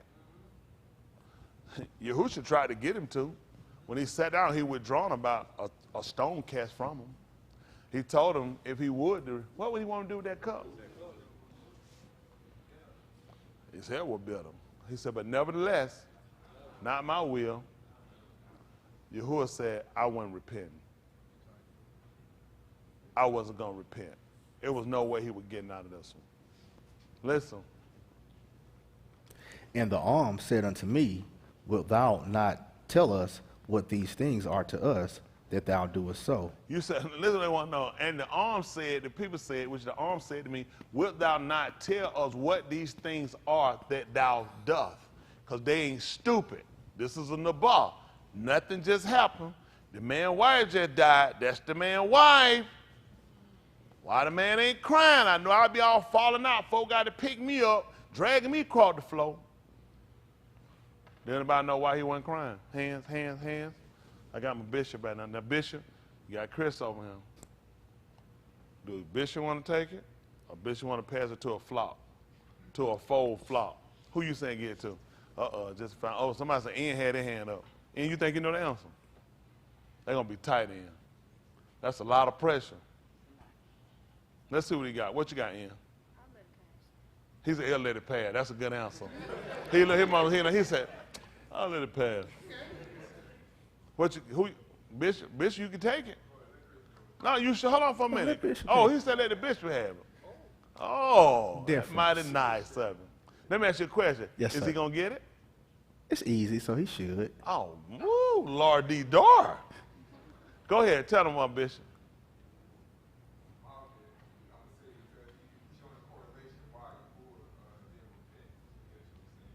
Exactly. Exactly right. It's a correlation. What Yahuah said, it don't make sense unless you see it. Remember, to teach is to show, to instruct. So it was important for them to see it. Remember, he told you what he was going to do, and he was not going to repent. I was not going to have remorse. I was not going to turn back for it. I was not going to be sincere for you and sorry about it or remorseful about it. Mm-hmm. So when that man wife died, they said they watch his wife die, and it's the woman, Yahuah, y'all didn't know Yasharal was the apple of his eye. That's right. The book told you that whosoever touches you touches the apple of his eye, which is actually the core, the center of where he looks, because I'm constantly looking at you. So if somebody touch you, you touching the center of my eye, because I'm watching you. And now you don't watch this man sit here and his wife die. And that man don't cry, that man don't say. They understood that. They weren't stupid. And then the fact that he told you, he just told me that morning. My wife died this afternoon. And you know what they realized? Oh, blank. They saw it. They watched the Isha Elohim set him and lose his wife. He didn't even cry. It's like this ain't nothing to him. And look at that man trying to figure out, you good, man? Your wife just died. And I did just like Yahuah told me. He told me for better cry. And those people realize they're bad for us. He took a Nabal wife. Ain't no way we getting out of this. This is significant. This woman that died because of something the people done.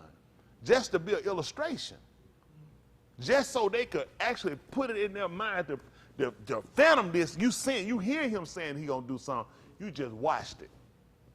And when he told you this morning, and your wife dead that quick, Yahuah said he wasn't gonna delay with y'all. He said he wasn't gonna repent. He wasn't gonna be remorseful. He wasn't gonna be sorry about it. How's what people gonna take him serious? Otherwise, those are just words. Those are just words until you see action.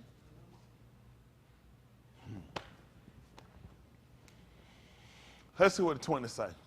I'll try to get them finished. Listen. Then I answered them that the bar of Yahuah came unto me, saying, What did he say? speaking to the Beth of Yasharal, Hold on. thus saith, Hold on. I ain't got 21 up there. Say to the Beth of Yasharal, thus saith Yahuah Elohim, behold, I will profane my Magdash, the excellency of your strength, the desire of your and that which your Nephash pitieth, and your Bani, and your Banuth, whom ye have left shall fall by the sword. What else? And ye shall do as I have done. Ye shall not cover your lips, nor eat the lakam of Anashim. Listen, 23. And your tires shall be upon your heads, and your shoes upon your feet. Ye shall not mourn nor weep, but ye shall pine away for your iniquities, and mourn one toward another. So this and this is what we started to consider. The reason why he would tell him about tying his hair and about doing it, because typically what you did when somebody did you, you was shaving your hair off for the dead. You would shave your hair for the dead. This is why he let them know their hair was going to be upon their heads. Their clothes are going to be on. You're not going to rip your clothes. All this stuff that you typically do, you won't do it. I'm going to make you go through and see exactly how it is, and you're going to waste away. I'm going to let you set, and you're going to waste away because of your iniquity. You're going to watch your kids die. You're going to watch your wife, your husbands die, and you're not going to mourn because you're going to be in so much agony. You have so much going on, then you'll know and you'll understand. See, unfortunately, all these people that went through this, you know what? They had no idea that we'll be sitting back here one day and we'll be reading this, and guess what it'll give us an opportunity to do? Get right. Get change. Think about it. Think about if they, when they heard this, they sat down and said, you know what? I'm a different man. I'm finna do something different. You know what? I'm sorry for everything I ever did. Today, change starts. Change starts today. And by golly, I'm going to start walking right. I'm going to do the right thing. You won't have to worry about me no more. And you know he's looking at? I don't know who you could possibly be talking to because it definitely ain't me. Because I'm not repenting. So you see the importance of whatever was written aforetime or written for our and not for our destruction. Look how they learned it. Show, instruct. They were limited too, wasn't it? Is that a lesson you want to be taught? Ain't no repentance. There's no chance of me turning back on this. You know that stuff, sometimes stuff be going on, we waiting on you pray, and what you do, praying for the best. Things work out. Things work out, if you will. Just let it, don't let it be the sinners that I'm thinking supposed to come. You can change this. All you got to do is speak a word. All you got to do, wave your hand. You got the power. You can do it. You can change it. You can make things that not as though they are. You can stop anything. You stop Pharaoh's army. He want to know. And what did that have to do with what I'm getting ready to do with you? You getting ready to be a Marshall Lee. You think these people realize that they were only set up so we'll learn? You think about this. All of this that they went through, that's what purified us. What you got? See if that cuff, Beth cuff. See if that's one. No, not one. And it might be olive 1, 3, twin. No, olive cuff. See if that's 1 and 21. Might be 18. Let me see. Olive. They call it Peter cuff.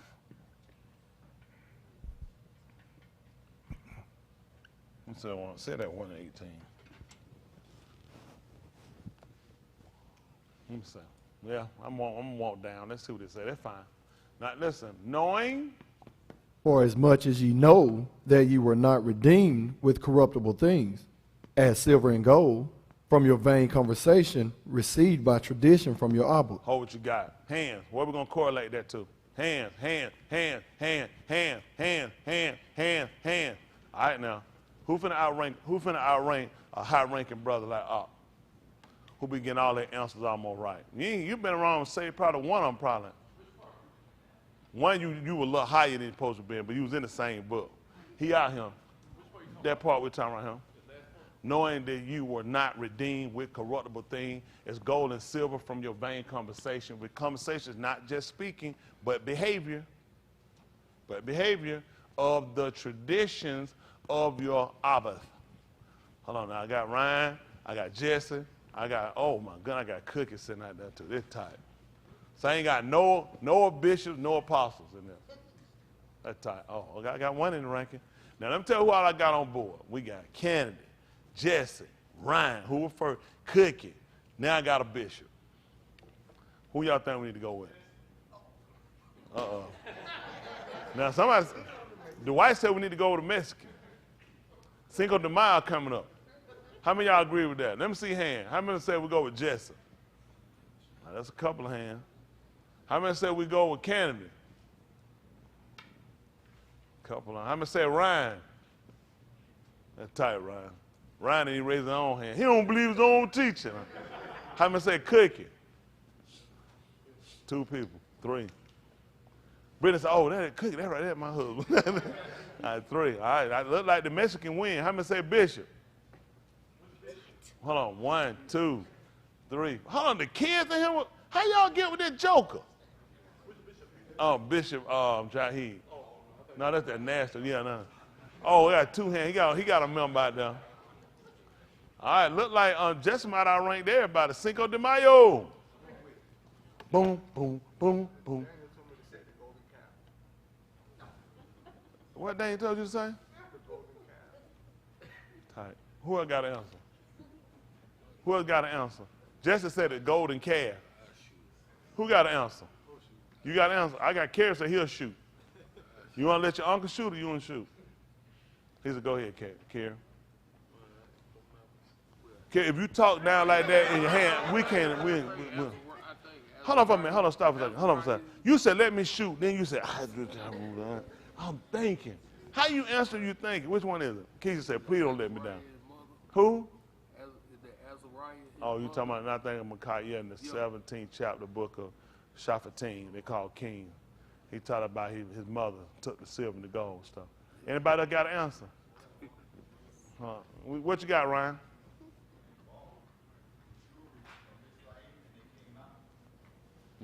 What you say?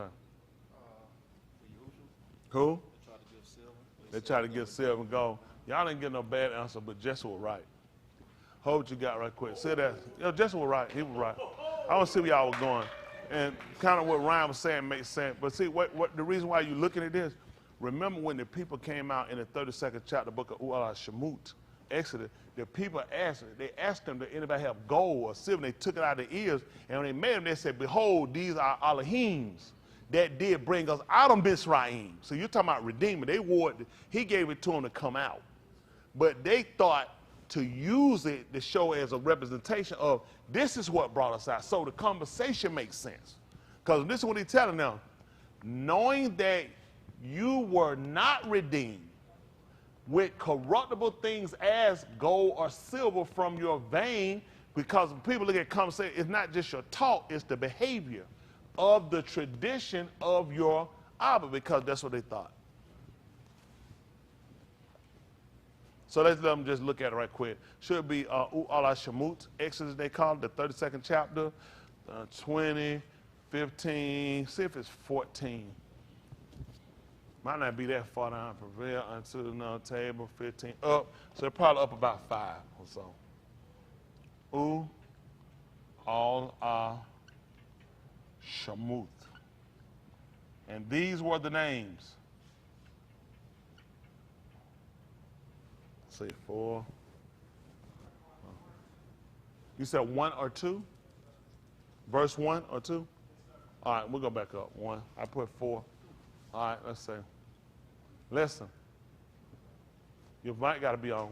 And when the arm saw that Mushah delayed to come down out of the har, the arm gathered themselves together unto Aharon and said unto him, Up, make us mighty ones, which shall go before us. For as for this Mushah, the Ish that brought us up out of the Arats of Mizraim, we wot not what is become of him. Listen. And Aharon said unto them, Break off the golden earrings, which are in the ears of your Ashah, of your Bani, and of your Banuth, and bring them unto me. Listen.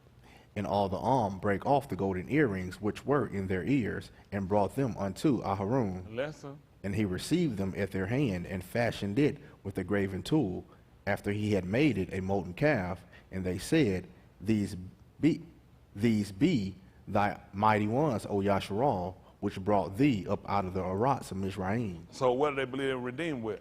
Silver and gold. That's right. So people would have believed that. Even with Yahushua, they paid silver for him. So people would naturally assume what redeemed them. That's right. Silver and gold. And another connotation that would have gave them that. If y'all remember, you were supposed to give a ransom for your nefesh. Every man had to give a shekel, had to give silver for his soul. So what would naturally be in people's mind? That redeemed them. But he told you, for as much as you know, you were not redeemed with them. That's why Yahushua told you in the 52nd chapter of the book of Yasharal, Yashayahu, they call Isaiah, that he was going to redeem you, but not with money.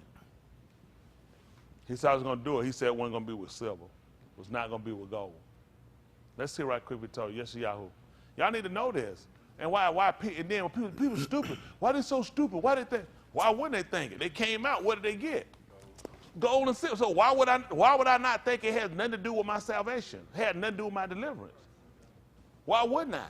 Then when it comes down when I do atonement, I'm supposed to give a half a shekel. So if I'm giving a half a shekel and it's for my soul, what is my belief? that it pays a part of my salvation. So stuff that we'll try to play like we're so smart about, you're actually dumb. We're actually dumb. These people didn't just make up something in their mind. They looked like it played a part of. So that's why it had to come to show us it did not. I only made you do that because you know what? Where a man treasure at, what he told you? So you don't give up a half a shekel. What they tell me? That nigga love his money. I know where you at. And then I told you everybody had to do it. The rich can give no more, and the poor can give no less. Let me borrow. Can I borrow half a shekel for my soul? I couldn't do that. He wouldn't even receive it. Candace, I got some extra. I pay for it. Let me get everybody on that roll right here. This ain't McDonald's. He said everybody had to give it for themselves. All that stuff, folks thinking they're gonna say something, you can't do it. What in the day of Ukashbu, what did Cup tell them? Everybody bring a half a shekel for his soul. I don't know what they're thinking. They don't hear. They missed it. They missed it. Only way to give them to understand it. Everybody give a half a shekel. Everybody that was 20 years old had to give it. The rich couldn't give no more, and the poor couldn't give no less. It's your nafash.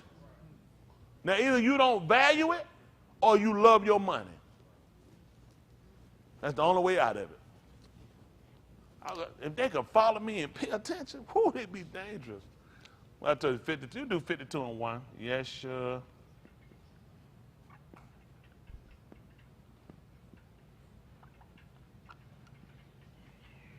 Contrary to belief, people don't believe it. I actually can't teach. Yes, sir. People just don't know it. They have no idea. If I was y'all, I wouldn't tell them. Listen, 52 and 1. Listen what he told them. Awake, awake, put on thy strength, O Saum. So what do you think he was saying? Hands, hands, hands, hands, hands. Okay, I got a bishop, I got an op. How are we going with this? This is an apostle bishop. Now what are we going to do? Who we going with? He said, got to go to the apostle out there. Can't you, hold on for you finna look that man here face and tell him you finna go with him. Apostle Bishop? Yeah. Oh, he would do the same thing. He said he do the same thing. He said he ought to put his hand down, huh? Who we going with? Apostle Bishop Dexter, or we going with old bruh Kennedy? Oh, Bishop said he gonna pass it to you. What is he gonna get it right? Well, we're looking at you now. He want to pass it. What you thinking? You want to let him get it? Go ahead. Let's hear what you got. He's gonna pass it. He said it sound like Shamshun. Oh, he got a hand up. What? You don't like his answer? What you got? Yahuah. Yahuah. He was in the grave. That's why, see, listen, awake, awake, Saum, put on your strength. Remember when he got up, he told in the 28th chapter, all authority was given to me. People didn't know why he said it, did it? In the 20th, why y'all think he told y'all in the 28th chapter, he told you in the 28, 17, 15. That's why after he got up, he told him that. Because he only had to do it, he told him to put on his strength. See, all they know, they read him, got him and say, how many of y'all ain't never read when he told them all authority was given to him? 28 right quick. 28, 17, Matayahu. See, this stuff here, folks run over this stuff. They don't have no, but see, think about it. They don't know. Remember, he's telling the monument to get up. Wake up. He was a monument. Saul was a monument. It was the heart. He's telling them to get up and put on your strength. Nigga, get strong. Can't get up. I've been dead for 3 days. Man, get up and put your strength on. Huh?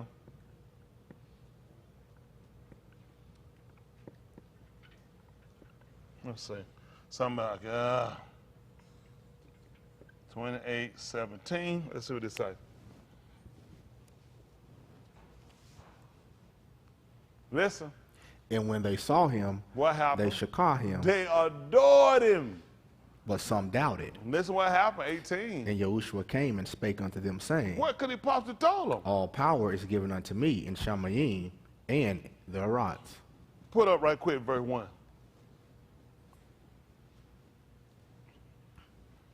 Listen. In the end of the Shabbat, When what? as it began to dawn toward the first yom of the week, What happened? came Marim Magdalene, And? the other Marim, to see the Kubar. And behold, there was a great quake, for the Malaki of Yahuah descended from Shamayim, and came and rolled back the Aban from the door, and sat upon it. His countenance was like lightning, and his raiment white as snow. Listen. And for Yara of him, the keepers did shake, and became as Mut Anashim. Yeah. And the Malaki answered and said unto the Nashim, Yara not ye, for I know that ye seek Yahushua, which was crucified. Listen. He is not here. He is where? Not here. He is what? Not here. Where is it? For he is Kum. That's why I know what I'm talking about. All you had to do to get him up was tell him to wake up sound. Wake up sound. Nigga, get strong. Put on your strength. So I told him. That's why the government let him know all authority given to me. In Shamayim and in the Arise. That's how I did, got strong. That's what the writing told him to do. Wake up, get strong. That's how he had to do. He had to put it on. I'm trying to think. Yahuah told him what to put on. 40, 50, 50, 2, 3, 4, 5, down, 6, 5, no.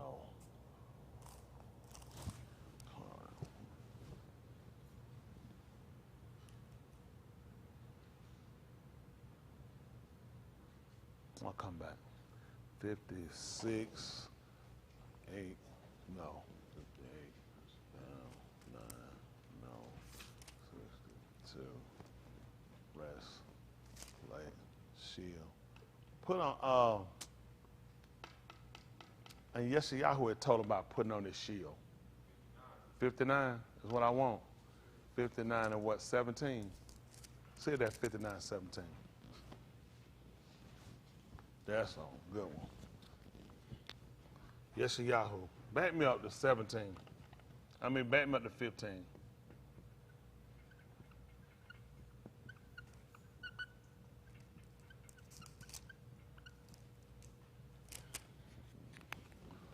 Listen. Yea, a moth faileth, Y'all see what happened? Listen what happened. and he that departeth from Rosha maketh himself a prey. Hold on, turn aside their mind. Hold on for a minute. And their mind has been taken away, and they have turned aside their mind from understanding, and the Yahuah saw it. So that's different than what this say. And their mind has been forgotten, and he that departed from Rosha lay open to be a prey. And their mind has been taken away, and they have turned aside. Makes sense. Because when they went there, and remember when they asked her about Mary Magdalene, she told them about they had taken her done. It makes sense. They told her about they had taken him. And they have turned aside. Remember, the people were gone. And their mind, and listen, their minds from what? Understand. Which going to make sense. Then open he their what? Understand. Understanding. While he had to, I told you if it were open, if he had to open, what was it? Oh. Had to be closed. I got a parallel. I don't want to figure out who's telling the truth. For those who don't know what I'm talking about, 24:45 of the book of Yahuah. Oriel, they call Luke. He said, then open he the understanding, they might understand the Kitabim. So when did all this happen? That their minds were closed after he was taken away. They had taken him away. They told him that. The people, he asked them what was going on, what thing. They said, you must not be from around him. Yeah. Then he had to go right back over the writers again. What happened after he was taken away? They turned aside. Their minds from understanding. And the Yahuah saw it, and it Displeased him. That ain't what he's saying here. They're saying it pleased him. Hold on. I'm sorry, and it pleased him not. Okay, I'm like, woo. Pleased him not that there was no Mashpat. no judgment. Come on. And he saw that there was no Ish, and wondered that there was no intercessor. Listen. Therefore his arm brought Yeshua unto him. So he defended them with his arm and established them with his recon, which will have mercies. Listen. For he put on Sadiq as a breastplate, And and helmet of Yeshua upon his head. And, He put on the garments of vengeance for clothing, yeah. and was clad Oh. with I need to slide up a little bit for me. Come up a little bit. Uh-huh. and was clad with zeal as a cloak. And with a cloak, a covering. So what y'all think he was doing at that point?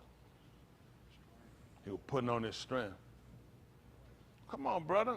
He was putting on his strength. Are y'all conscious? Ephesians chapter 6, right quick and 10. Let's say it makes sense for you. 6 and 10.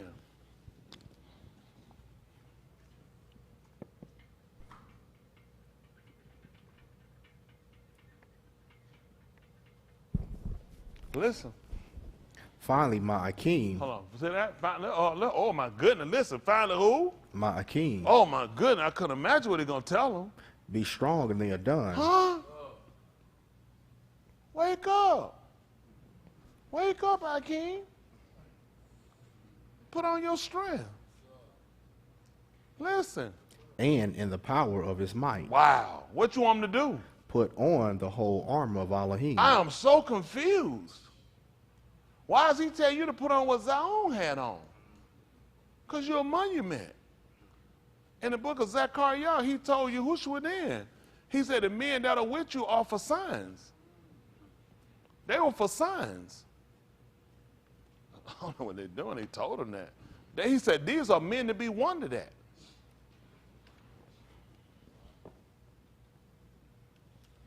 That's why he had them now.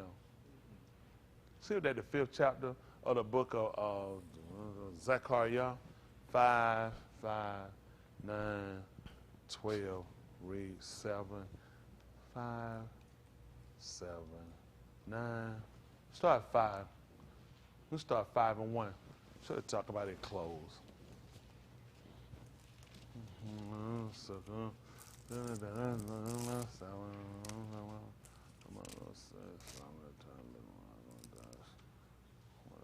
What's 7? Is it 7 I want? I call 5, didn't I? Oh, is it 3? Okay. Yes, 3. So drop down. Well, go ahead. That's fine. 3 and 1, fine. Zechariah.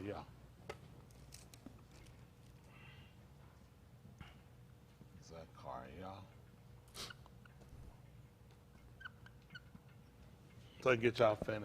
Y'all learn anything? Yes, sir. For real though? For real though? Come on. And he shewed me Yahusha, the Rosh Kohan, standing before the Malaki of Yahuah, Now why would that make sense for us? So what? All meals got a pill. Do like this. When you get him, go fast. No, really ain't gonna make sense because Yahushua was a Rosh Kohan. duh. So it wasn't going to be impossible for us to really imagine this simply because we've seen it. They saw that. Listen what he told you. Pay attention. How do we teach? Show. And the Yahuah showed me who? Who did he show me? Yahusha. Who did he show me? Yahusha. And guess what he was? Rosh Kohan. That's what I do for a living. Okay? That's what I do for a living. Everything else I do part-time. That's teaching, to show. Well, it was written for a time, written for your what? That's right, to show, to teach, to instruct. So now I'm telling you, he the Rosh Kohan. Is this really hard for you to see? That's what he showed him.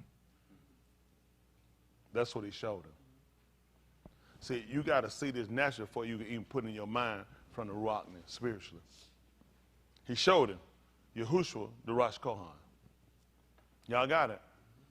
Now, it ain't hard to put them together. Since we seen that position, we got to see how did he get it. Did he get it just from Louis? No. We're going to go back and look at how he did get it. Because now we're going to look at Melchizedek, the Malach of righteousness, who's without father or mother, who's about beginning of the days or ending of the day. Where they mess up at, they try to do it after he came from Marine. You're going to have a problem. He couldn't actually take this position on to be a Melchizedek until after he died, because he got up like Adam without father or mother. That really solidified him as being the Ben Elohim as well. How did you count Adam as the Ben Elohim? No father, no mother from Elohim. So the only way we really saw this to know that is that he came from the grave, from the ground.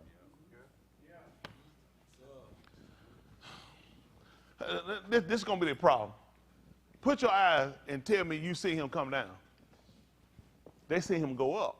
They didn't see him come down. They knew he came from the ground because they put him there. Ben Elohim. That's what I do for a living.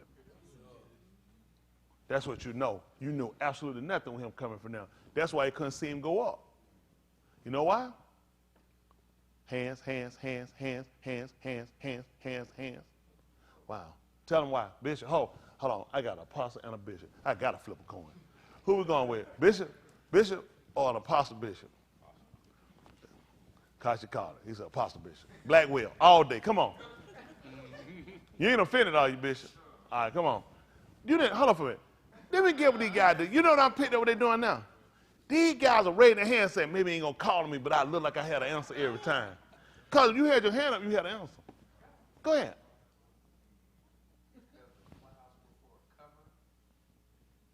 So what? How you saying? What are you trying to say?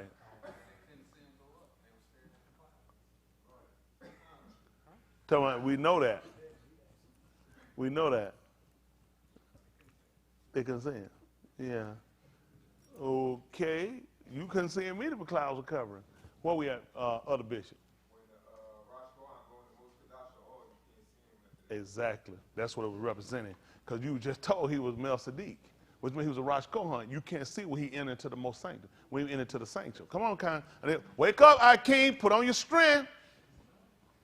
That's what I do. I'm trying to help y'all understand. Well, that's why they told you he went up, the cloud receded him out of their sight. When the Rosh Kohan went into the Kodash all, you couldn't see him. Now, we just said that he was the Rosh Kohan. So how would you be able to see him going there? You weren't supposed to see him because of position. See, everything he do makes sense. But when you ain't got, a moray? That's a moray. Ain't that right? You got a teacher, so you'll know. So now that's what he did. So, and the Yahuah showed me Yahushua, the Rosh Kohan, standing before the Malachim of Yahuah, and Satan stood on his right hand to resist him. Right, resist him. Come on.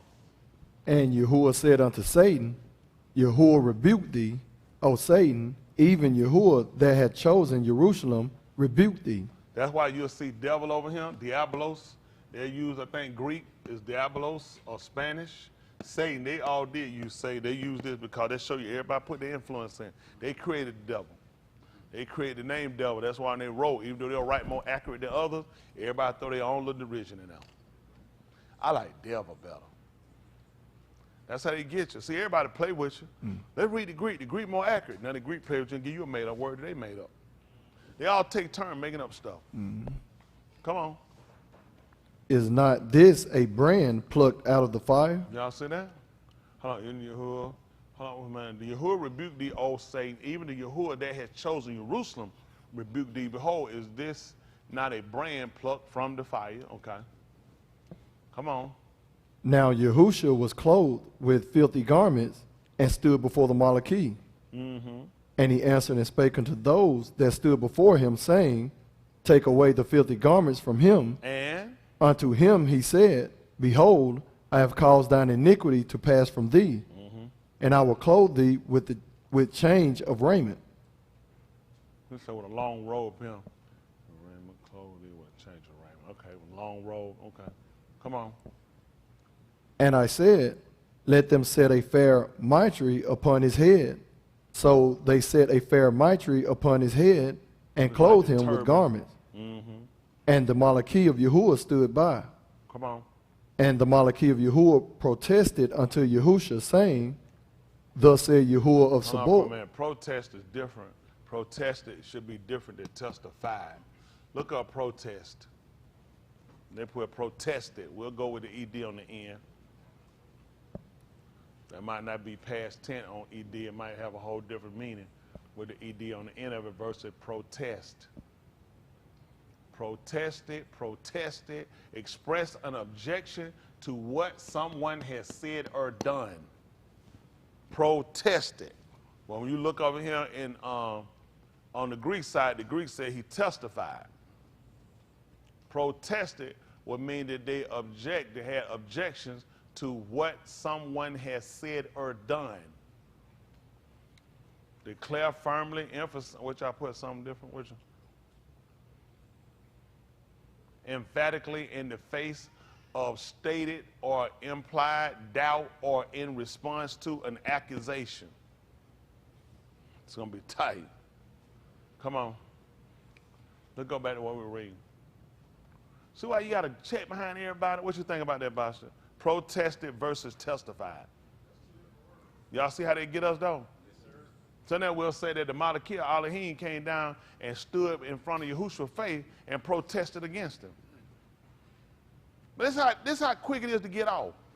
This is how easy it is for people to trap you up when you're just using one book and you just following something. Now, both these guys have consented together on protesting. They're saying, no, he testified to Yahushua saying. What you think, Justin? They're the same. I mean, well, I don't want to. No, I don't want to know. On English. But yeah, you could. From like Old you said, English. Protest often declare something. So go, but it did the ED. Because they were saying ED because it was later. So let's go back to past tense, ED. Do this then. But I think, like I think what happens, like I said before, is like when you learn words, sometimes when you learn it in America, they have multiple definitions. So typically when we think of protest, we think about Against. But you can't use it in a form like I'm just making a declaration. You know what I'm saying? That form. Let's look it up from, Boss, do this. Go back to etymology. Let's go back to the Old English and look them up. Because the way they have them written there is differently. So we're going to go back to look them up. And see, these are other little angles they use on us too. The fact that these people have different meanings when they do things and they say things, and they could be the same thing, but what is it?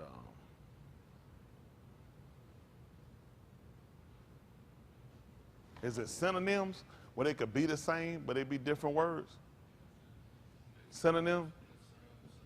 So what you say? No, that's homonyms. They sound the same.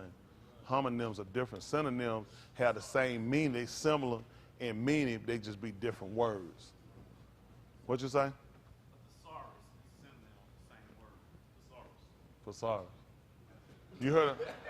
A thesaurus is a book. Thesaurus is a book where you find synonyms that mean the same word. Thesaurus. I know what a thesaurus is. I thought you said it. No, we ain't saying no same thing. Yeah, no, we know I thought the man said a busaurus. I know the thesaurus. I didn't know he didn't like you said thesaurus. It's like you said thesaurus. What'd you say? Thesaurus. Yeah. You're a thesaurus joke. I done seen it come over that answer. Let's say. Protest, to declare or state formally or solemnly, bear witness or testimony.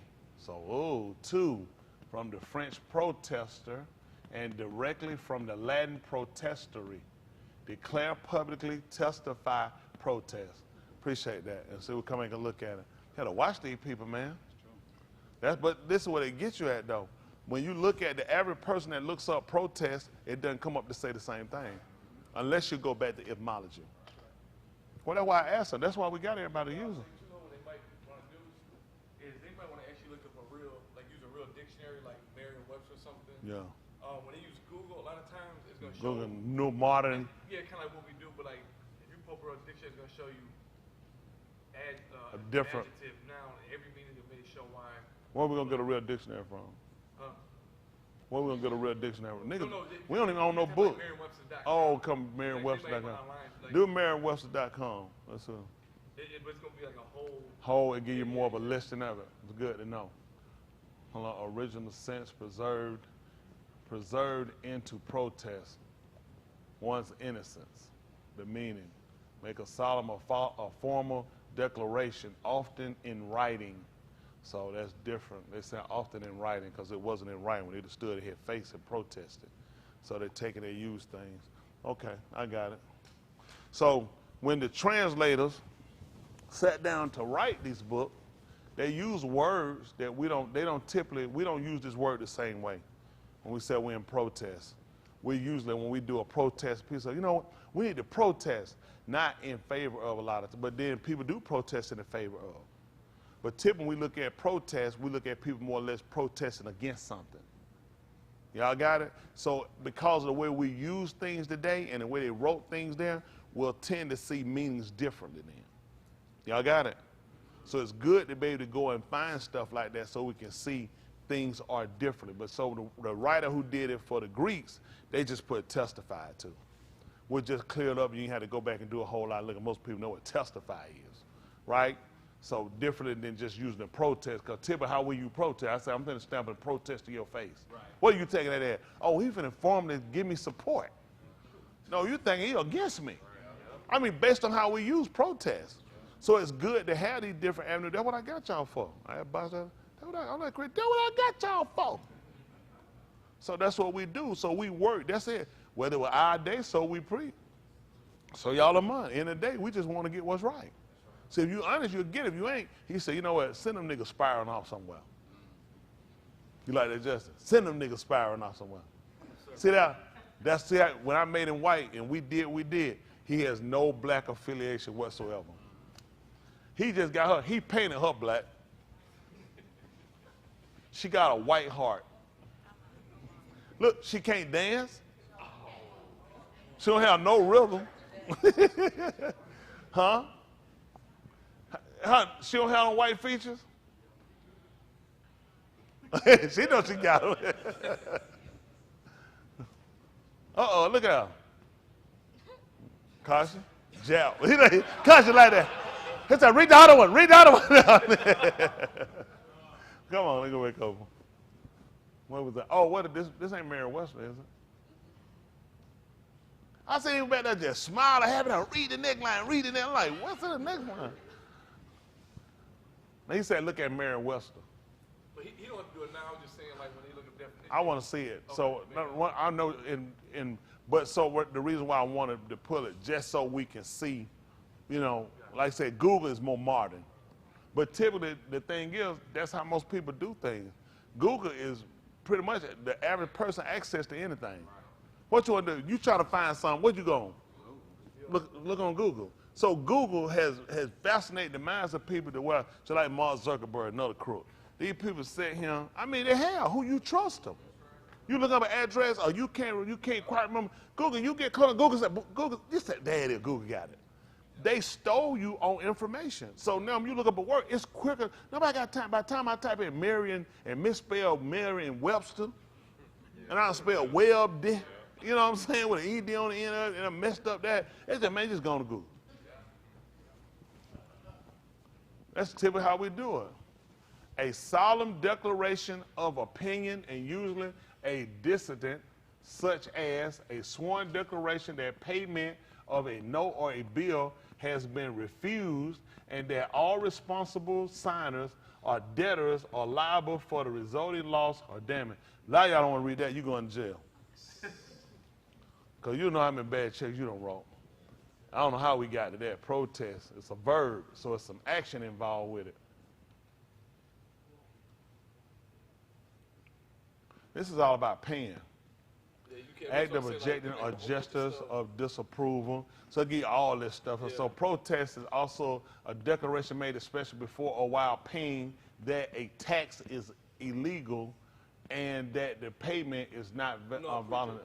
Those are, I think, examples of the definition, like you're saying, such as someone could do that, they can put anything. This is definition. What they're going, okay, the act of rejecting or a gesture of disapproval, typically, is one line that's given you. This the problem. When I seen that cat with them glasses on, Body said, I'm done. Body said he's done with it. Body said, huh? They making a fool out of us. They got us all over the place. We looking at cats with glasses on. They ain't talking about, they trying to make us pay bills. They are. Protest. They different. Oh, they are. They different words. A complaint, objection, or displaying of unwillingness. So see all this right here mess you up if you win him. Because all this is disapproval stuff. It probably go down some more. They keep going down. Let me just see what's down here. I just want to see.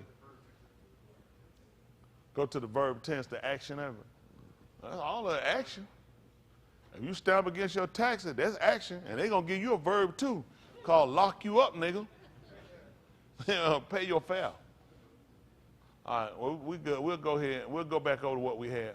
But I appreciate they gave us the chance to go over and look at the etymology, which is important for us to remember on some of these words, to go back and we find them with different words, to check the etymology, and you'll see, because these are other traps that trick you up. It's just a lot of webs these people put out. That's why it's called the dog, what's this called? World Wide Web. And Web, he like that. Costa, he learning now. Costa, he learning now. He no more American. I'm trying to get out of him. Well, they got anti-test. What that for? Anti-testis. I want that like a titty that ain't a titty. Because anti is against it, it's a titty, so it's against titties. This could be a gay word. I put $5 on it. If it was up to me, I don't believe it. So what happened with the anti-titty? Oh, yeah, okay, let's go somewhere else then. Let's go back over to my word then. Let's go back over. It root over the anti-titty? Oh, the root of the word? That's what you pulled up there with the titty thing? That was somebody. I see the veil back there smiling a lot about that anti-titty. Now, for the right, that's not no ain't-titty. You can't be laughing. You ain't got no business to laugh about no ain't-titty. Somebody thinks it's an ain't-titty. You ain't supposed to be looking at ain't-titty. How people gonna know if you don't tell them? But I said to go too far, so I won't go too far. Like Cookie said, I don't want to fall. I put $5 on one time, but I don't want to fall. So what we going now? Well, what is he doing? Keep your eyes on for me, Brett. Well, what is this? This is still the third chapter of the book of Zechariah. 3 and 8 is what we left off at? 7. Mm-hmm. Okay. It's saying 7 and 8. Go ahead. Thus said Yahuah Sabaoth, if thou wilt halak in my darakim, and if thou wilt keep my charge, then thou shalt also shafet my bet, and shalt also keep my courts, and I will give thee Malkum to. They did plural. He just put court. Then I will give thee Malkum to halak among these that stand by. Mm-hmm. See that? Come on. Shama now, O Yahusha, the Rosh Kohan, thou and thy fellows that sit before thee, for they are unashamed wondered at. For behold, I will bring forth my abad, the branch. Y'all see that? So now we knew about Yahushua coming on the scene. He was telling them to sit and wanting to listen. So when he told Yahushua this, who was he actually talking to? He was talking to the Yahushua we know. He would let him know to keep his charge. And then that's what he told him to want him to do. He wanted her to halak in his darak. He wanted him to trot upon his path that he established in the way that he done set him to go. He said, then you'll mashpat my arm, and you had to keep my courts. He knew how things had to be done. And that's what we come back and we start looking. He told them about the men that were with him were going to be men to be wanted at. Look at the Shalakim. People were watching them. They were men to be watching that. They were for sign. They were for eyes. Even when Yasharal was put up, it consisted of 12, they were considered a 12 matah. That's why he set them up. He sent for these 12, he sent for them. Each one of them stood up and they represented one of those matah. Hello? They were men to be looked. They were for signs. They were monumental as well. He told them they were going to sit on 12. He got 12 pillars sitting there, 12 monuments. That he sat in Shamaim. He said, you were going to sit on each one. Their name, their shim was on each one of them. And they were going to sit there and they were going to mashpat all of Yasharal. Okay.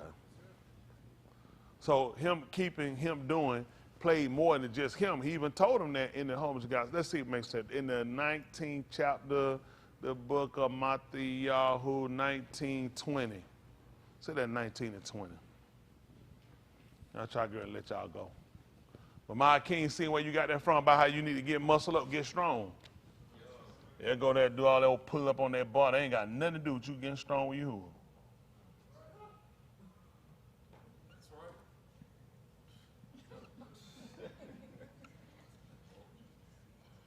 Stop fighting, Justin.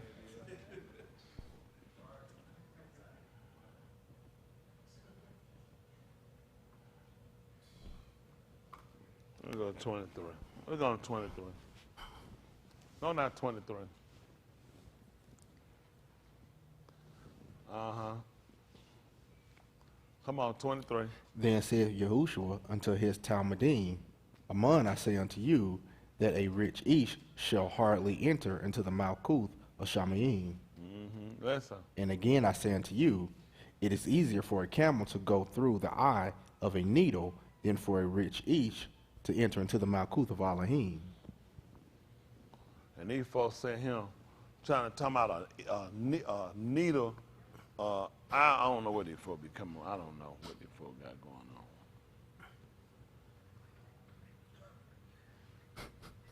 Well, they try to teach that the eye of the needle is actually a place over in Jerusalem that a camel has to fold his legs and get down and go under.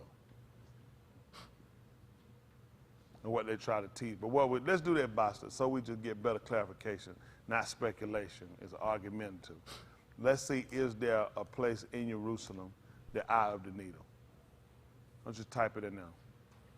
I think they might pull up a place and show you like a crossover, and they have to get down and go. And I know them right here. You ain't getting, the camels don't crawl. Camels ain't built to crawl. He got a heavy belly. His belly ain't gonna let him crawl on that. It be much as these big members ain't on their belly. You know, get on your carpet, get on your stomach and carpet.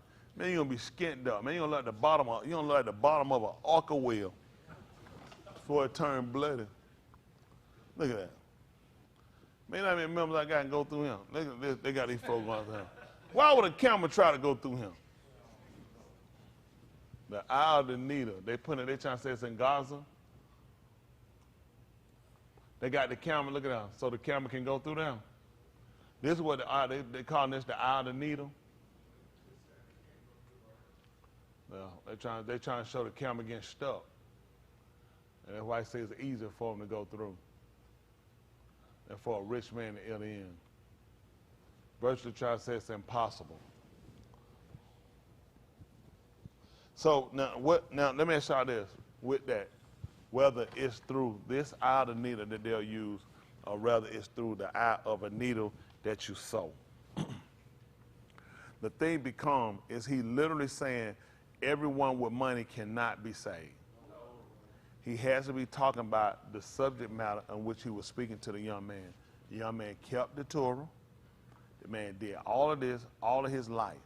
But when it came down to him separating from his riches, this made it virtually impossible for him to enter in to be saved.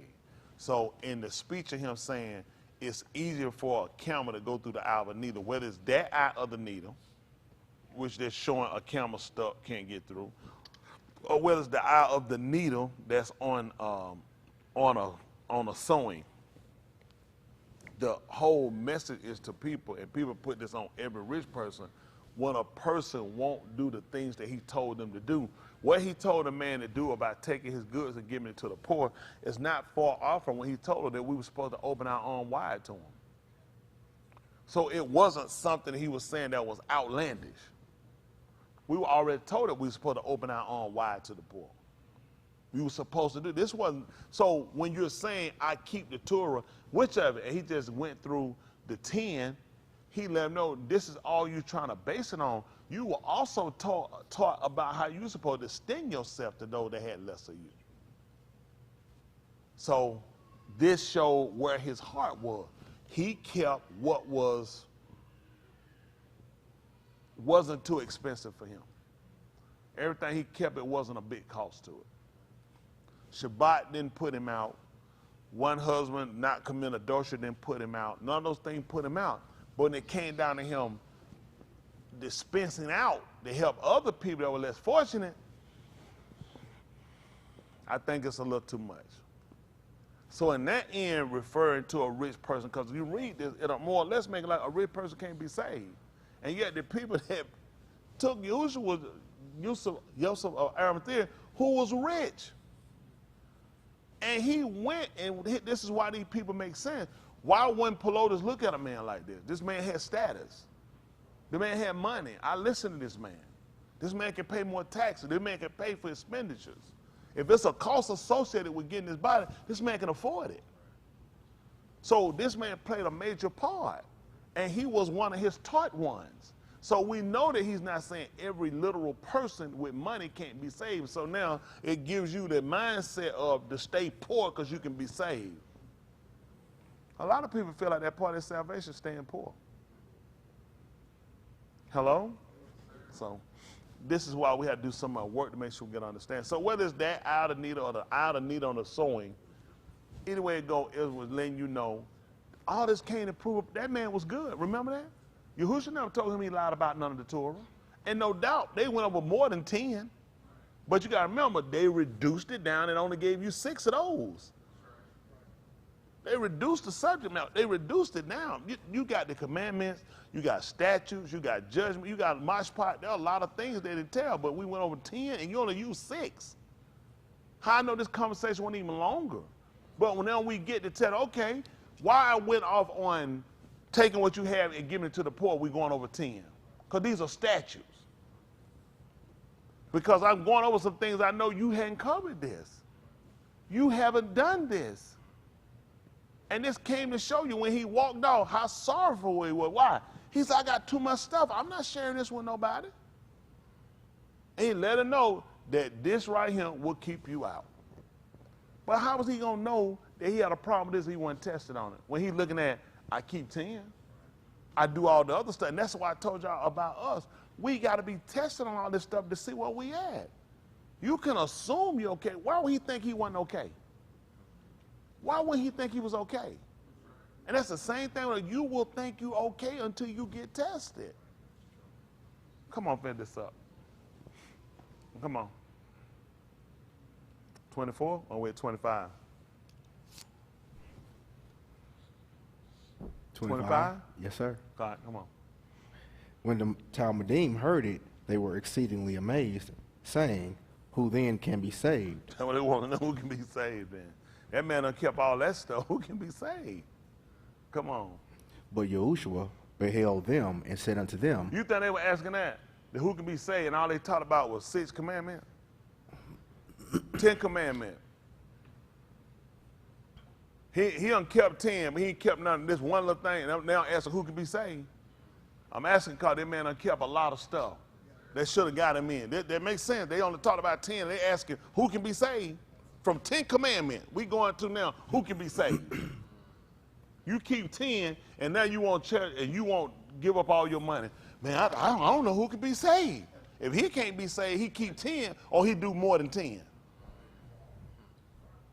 That don't make sense to go to. Why would I go to who can be saved? He only kept 10. From they right, which they only gave us 6. See, they don't teach you the thing.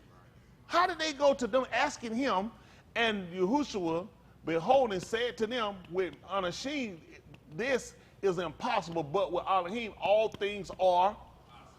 Why would he tell them it's impossible? Why would they be having a conversation about impossible? And Elohim, things are possible. How far did this conversation go? We don't went into impossibles.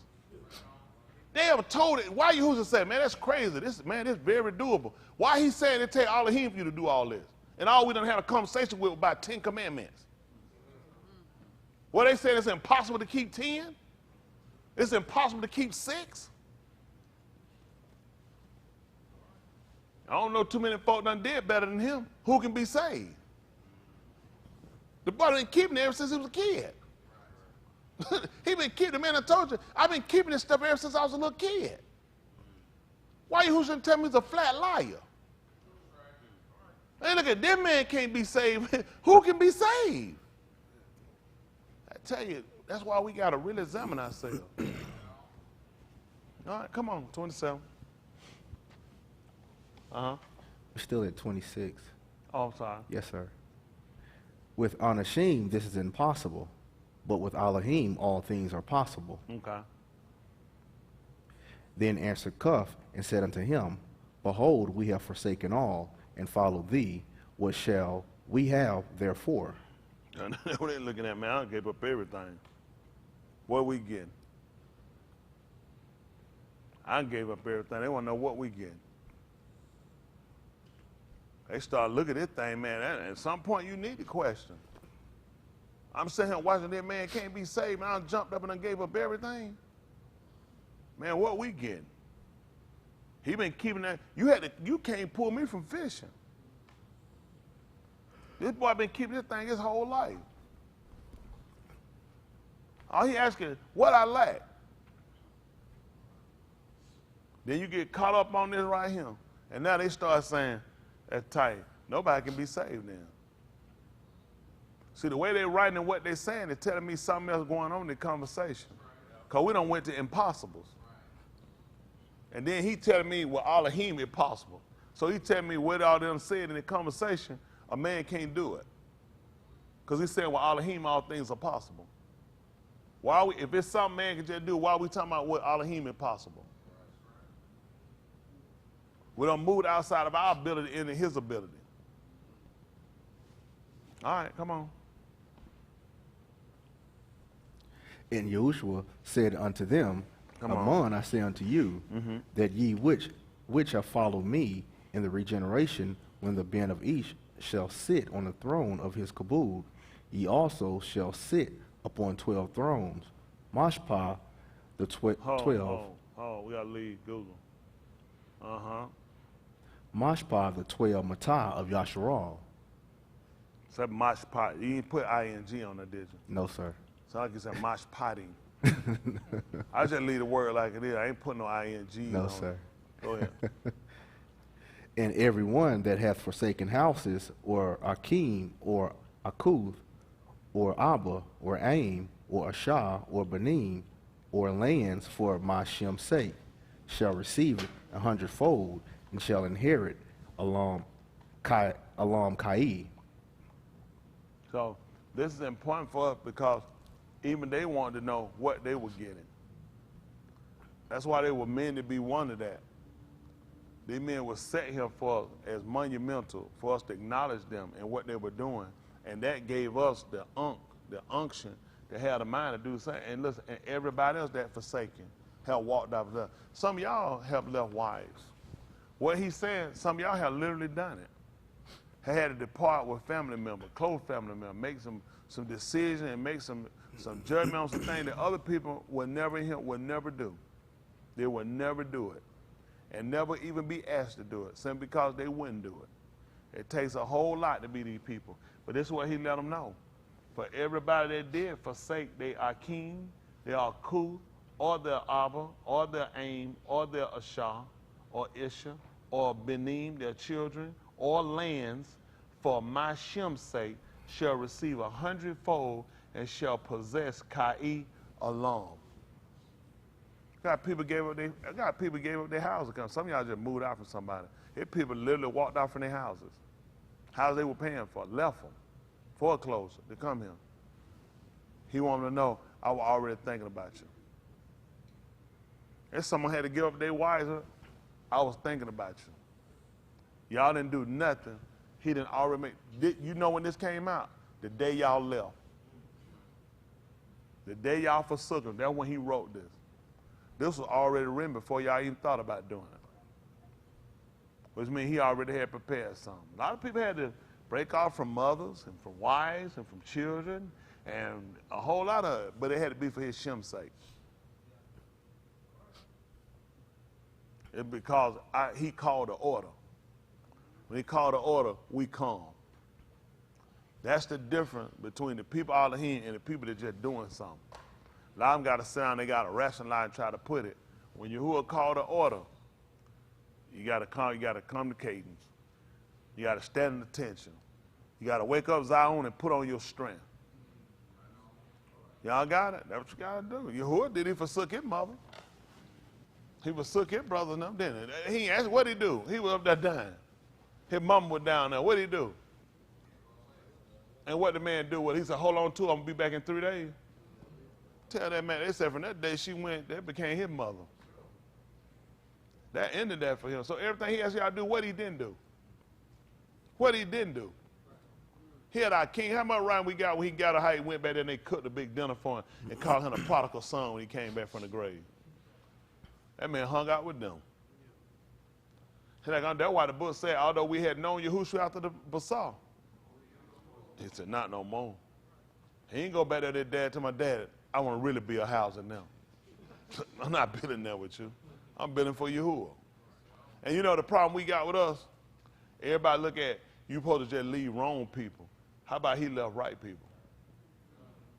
Oh yeah, it ain't hard to leave a kid that smoke dope in your house and rob you and put a knife to your throat. How hard it is? Now, I did it for the Lord's sake. You're a retard. Should have been gone. You talking about what could tell his mom and daddy did if Yahuah gave him to them? What could tell they did? He had to leave them because they were so roasted. We can't leave people that's wrong. We can't leave people wrong, let alone somebody doing right. Talking about what's in your mind? You leaving somebody right. They ain't even done that. They believe what you believe. Had to depart. And he did that just so he set an example for us. And y'all crying niggas, whining niggas, sorry niggas. My folks ain't worth a damn. That's Aubrey and English. That's Aubrey and English. Isn't that right? Ain't worth a damn. Aubrey and English. They ain't worth the blood. And you struggling, crying, trying to figure out if somebody wrong. This man had to walk up somebody right. And you tell me that ain't hard. Can't even go see it. You sitting down in the synagogue, they out there want to see you. Do you mind right here? They went out there because they were committing sin because they were playing on the Shabbat. You know, hey man, look at that. One stay with me right here. This who I regard. Not us. I got to run off. Somebody in my family got a pinky toe getting sold on. Way somewhere, nowhere. Ain't even got no feet in the first place. Why you going? What you gonna pinky toe so they ain't got no foot? That man wouldn't go around right people to show you his desire for the people that stay with him. Man, we so far from this ridiculous. Far. Y'all go see everybody. Folks ain't living right for it doing that. We all in here lapsing. We put our tongue in their mouth. Then they like, ha! That man like, I'm done. That was just to set us out. Think about it. His mom and them had to suffer down here. Jack, he know niggas so trifling. They gonna make up stuff. You ain't gotta make up stuff. So he looked at, I walked out from some people that were right. I'm telling you to walk out from some people wrong. Is we gotta do all that. I'm teaching, man, that's what it takes. That's why he at where he at, and that's why if you get to Shamayim and Yahushua is not there, you are in Sheol. Okay? No, you are in Sheol. No, couldn't win, man. I mean, the man just make it plain for it. It look easy, you know, but it's got to be some difficult. Anybody watch? A lot of folks don't. Man, I love my wife. My wife was banging everybody. Yeah, I had to suffer. You ain't suffering. You wasn't never getting none. I'm just saying the stuff we'll try to use to try to act like it. This man walked off from people that was right. Do you understand? And you struggling with wrong, bad kids, rotten kids. Rotten husbands, rotten wives, rotten mothers, rotten fathers and sons. And you sit right here trying to figure out how to do this thing. The harder part be how you walk off from people that's doing right. Just so you can set an example to show people, if I can do this from people that right, that committed nothing wrong, why are you having a problem? Why are you having all this struggle? Why is all this crying and hollering? They ain't right no how, and you just love them to death. Mm-hmm. You'll give them everything you got. Got to be there for them. The man make a little bit. Let's just be honest. Can you really say? I mean, who can be saved in him? Because this is crazy. This is really crazy. That man walked off from people that were right, and all he has you do, you just leave the wrong ones. I made some adjustments. What we gonna do? I'm just asking, what we gonna do? This ain't I ain't writing. What we gonna do? what I thought. Pray about it. See what he tell you. Go home and pray about it. See what he tell you. It might be something for you. Go by and look at a lake or see if there's a note in a bottle for you or something. Maybe put it in a bottle. Maybe you just like Jonah. I'm talking about Janae Jonah. When you talk, we can't understand what you're saying. What Jonah you thought I was talking about? I know y'all niggas think y'all like that. You seriously? No, don't do that. No, you won't do that. No. Because what you're saying ain't that clear. Because I'm confused. We got to get this thing right. Y'all hear it? I mean, it come down to everybody's street and my own either. Mine too. Because at the end of the day, we got to get this thing right. I do you a disservice, I'll tell you the truth. You shouldn't want nobody to tell you the truth. You've been lied to all your life. How many of you put a tooth under your pillow waiting to get money? Who told you that lie? Parents. Your friends at school? And you ain't gonna believe it. That was for your own good. All the stuff they told you. Who told you about Santa? How many of y'all celebrated Christmas, Santa Claus, and all that? Who told you about Santa Claus?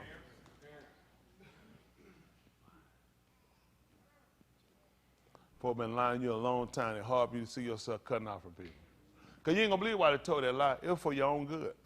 Everything they told you for your own good. That's all. The only reason they told that lie because they love you. Why else would they be telling you lies? There's more lies to come. See, parents don't even want to recognize and tell the truth. You just start ever to the beginning of the phase of all the lies you're going to keep telling. And you know how you're going to justify them? Just like the tooth fairy and just like Christmas. It's for your own good. Some stuff you didn't even need to know.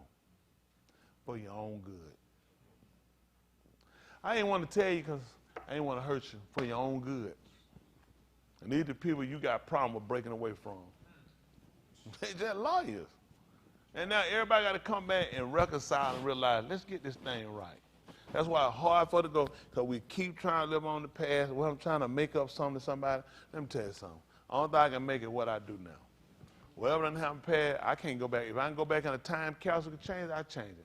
We can't, and I ain't finna try to buy one, and I ain't finna get in one. Closest I got to one, I like to make one time from Napoleon Dynamite. When I see out here it didn't work, I say I ain't used to doing it. Y'all remember Napoleon Dynamite had the time machine? Boss, we got to put it up. Let me see the time machine. Boss, pull up, they can see the time machine. I'm trying to let them go. Can you pull up Napoleon Dynamite, his time machine? I didn't see this. Let's see it. I want y'all to learn. Y'all need to learn. This part of y'all learning, so you'll learn. The only way you're going to get better, you have to see. This instruct you. Ain't that right? To show, to teach, to instruct.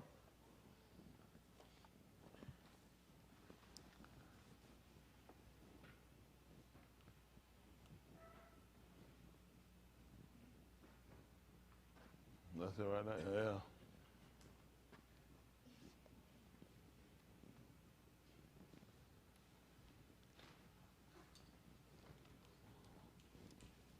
See, it was years ago.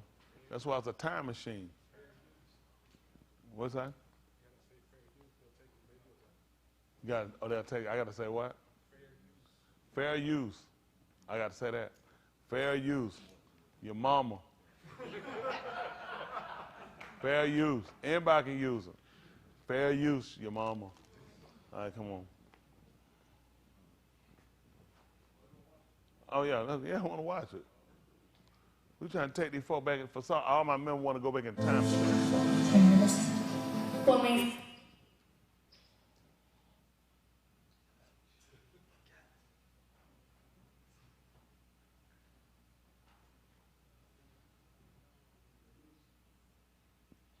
Fair use, your mama.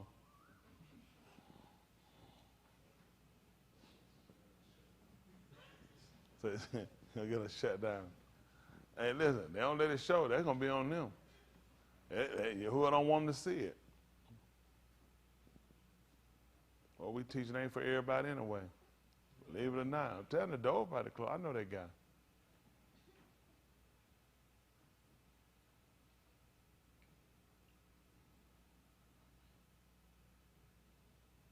That man used to be my pal. It don't work. It don't work. Quit trying to go back in your past to fix something. Uncle Rico, I could have told you that before you tried it. You can't go back and change your past. All you can do is start out with a better future. Get out of your mind, go back, try to fix whatever. You can't do it. That's life. That's what makes this what it is. And realize when you make decisions, it makes you, your past is what really helps make you smarter. So now I have to decide on when I make a decision, is this a decision that I'm going to be good with from now on out? Because a lot of them, you can't go back and change them. That's why you have to start thinking. It's because of all the mistakes we made. It should make you wiser about your future decision. Because you realize certain things you do, certain decisions you make can alter the rest of your life with people. It can alter the rest of your life. And all you'll do is live your life with a bunch of regrets on, if I could go back in time, if I could change what I did, had I never done what I'd done. But then, you know, eventually you'll go back so far, you'll have to erase when you even with him. Think about it. How many of y'all just got one thing you need to go back and erase? How many of y'all got more than one thing? Don't you know eventually you're going to get back to erasing you even here? You're going to keep erasing, you won't have nothing down. So you learn to become better from your past, from your decisions. You live with the decisions you made, no matter how hard, how hurtful, how disappointing you are with more information you learn, how bad you feel about things you've done. This is your life. You don't have to live the rest of your life with just how bad you were. You can start living your life on how better you have become from the decisions you made. But most of us rather keep dealing off the hurt.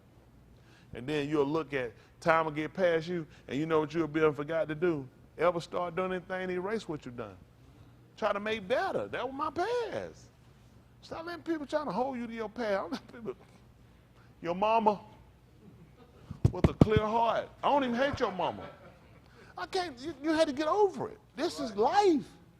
There's nobody in life that don't have regrets. Please don't think. I ain't talking about, I regret I didn't go to college. I regret I ain't go take the first. No, I'm talking about regrets of things that you did that really just boggled down in your mind. Sometimes it come back and you just say, why did I ever, why? And guess what? You leave it there. So you will consider.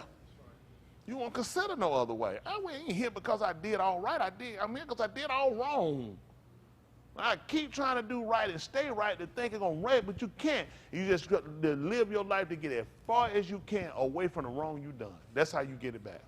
You live just as right as you can to get as far as you can from the wrong you did. Other than that, that's all you can do. Maybe that helps somebody. I dealt with that. Beat yourself up, going back over it, feel like you never be nothing. It ain't nobody. Let me tell you, everybody out here masking. Everybody in the world, man. Listen, you think you're the worst person in the world. You hadn't met, listen, they all around you. Everybody. They're all around. Don't listen. People, I never did. They're liars. People are liars. We've all have come short. Not just the caboose of Yahuah to just shame. We have all done it in some form or fashion. Stop thinking that these people are going around and no one has done what you've done. Millions and millions and millions of people have done it. The difference is you decided to change.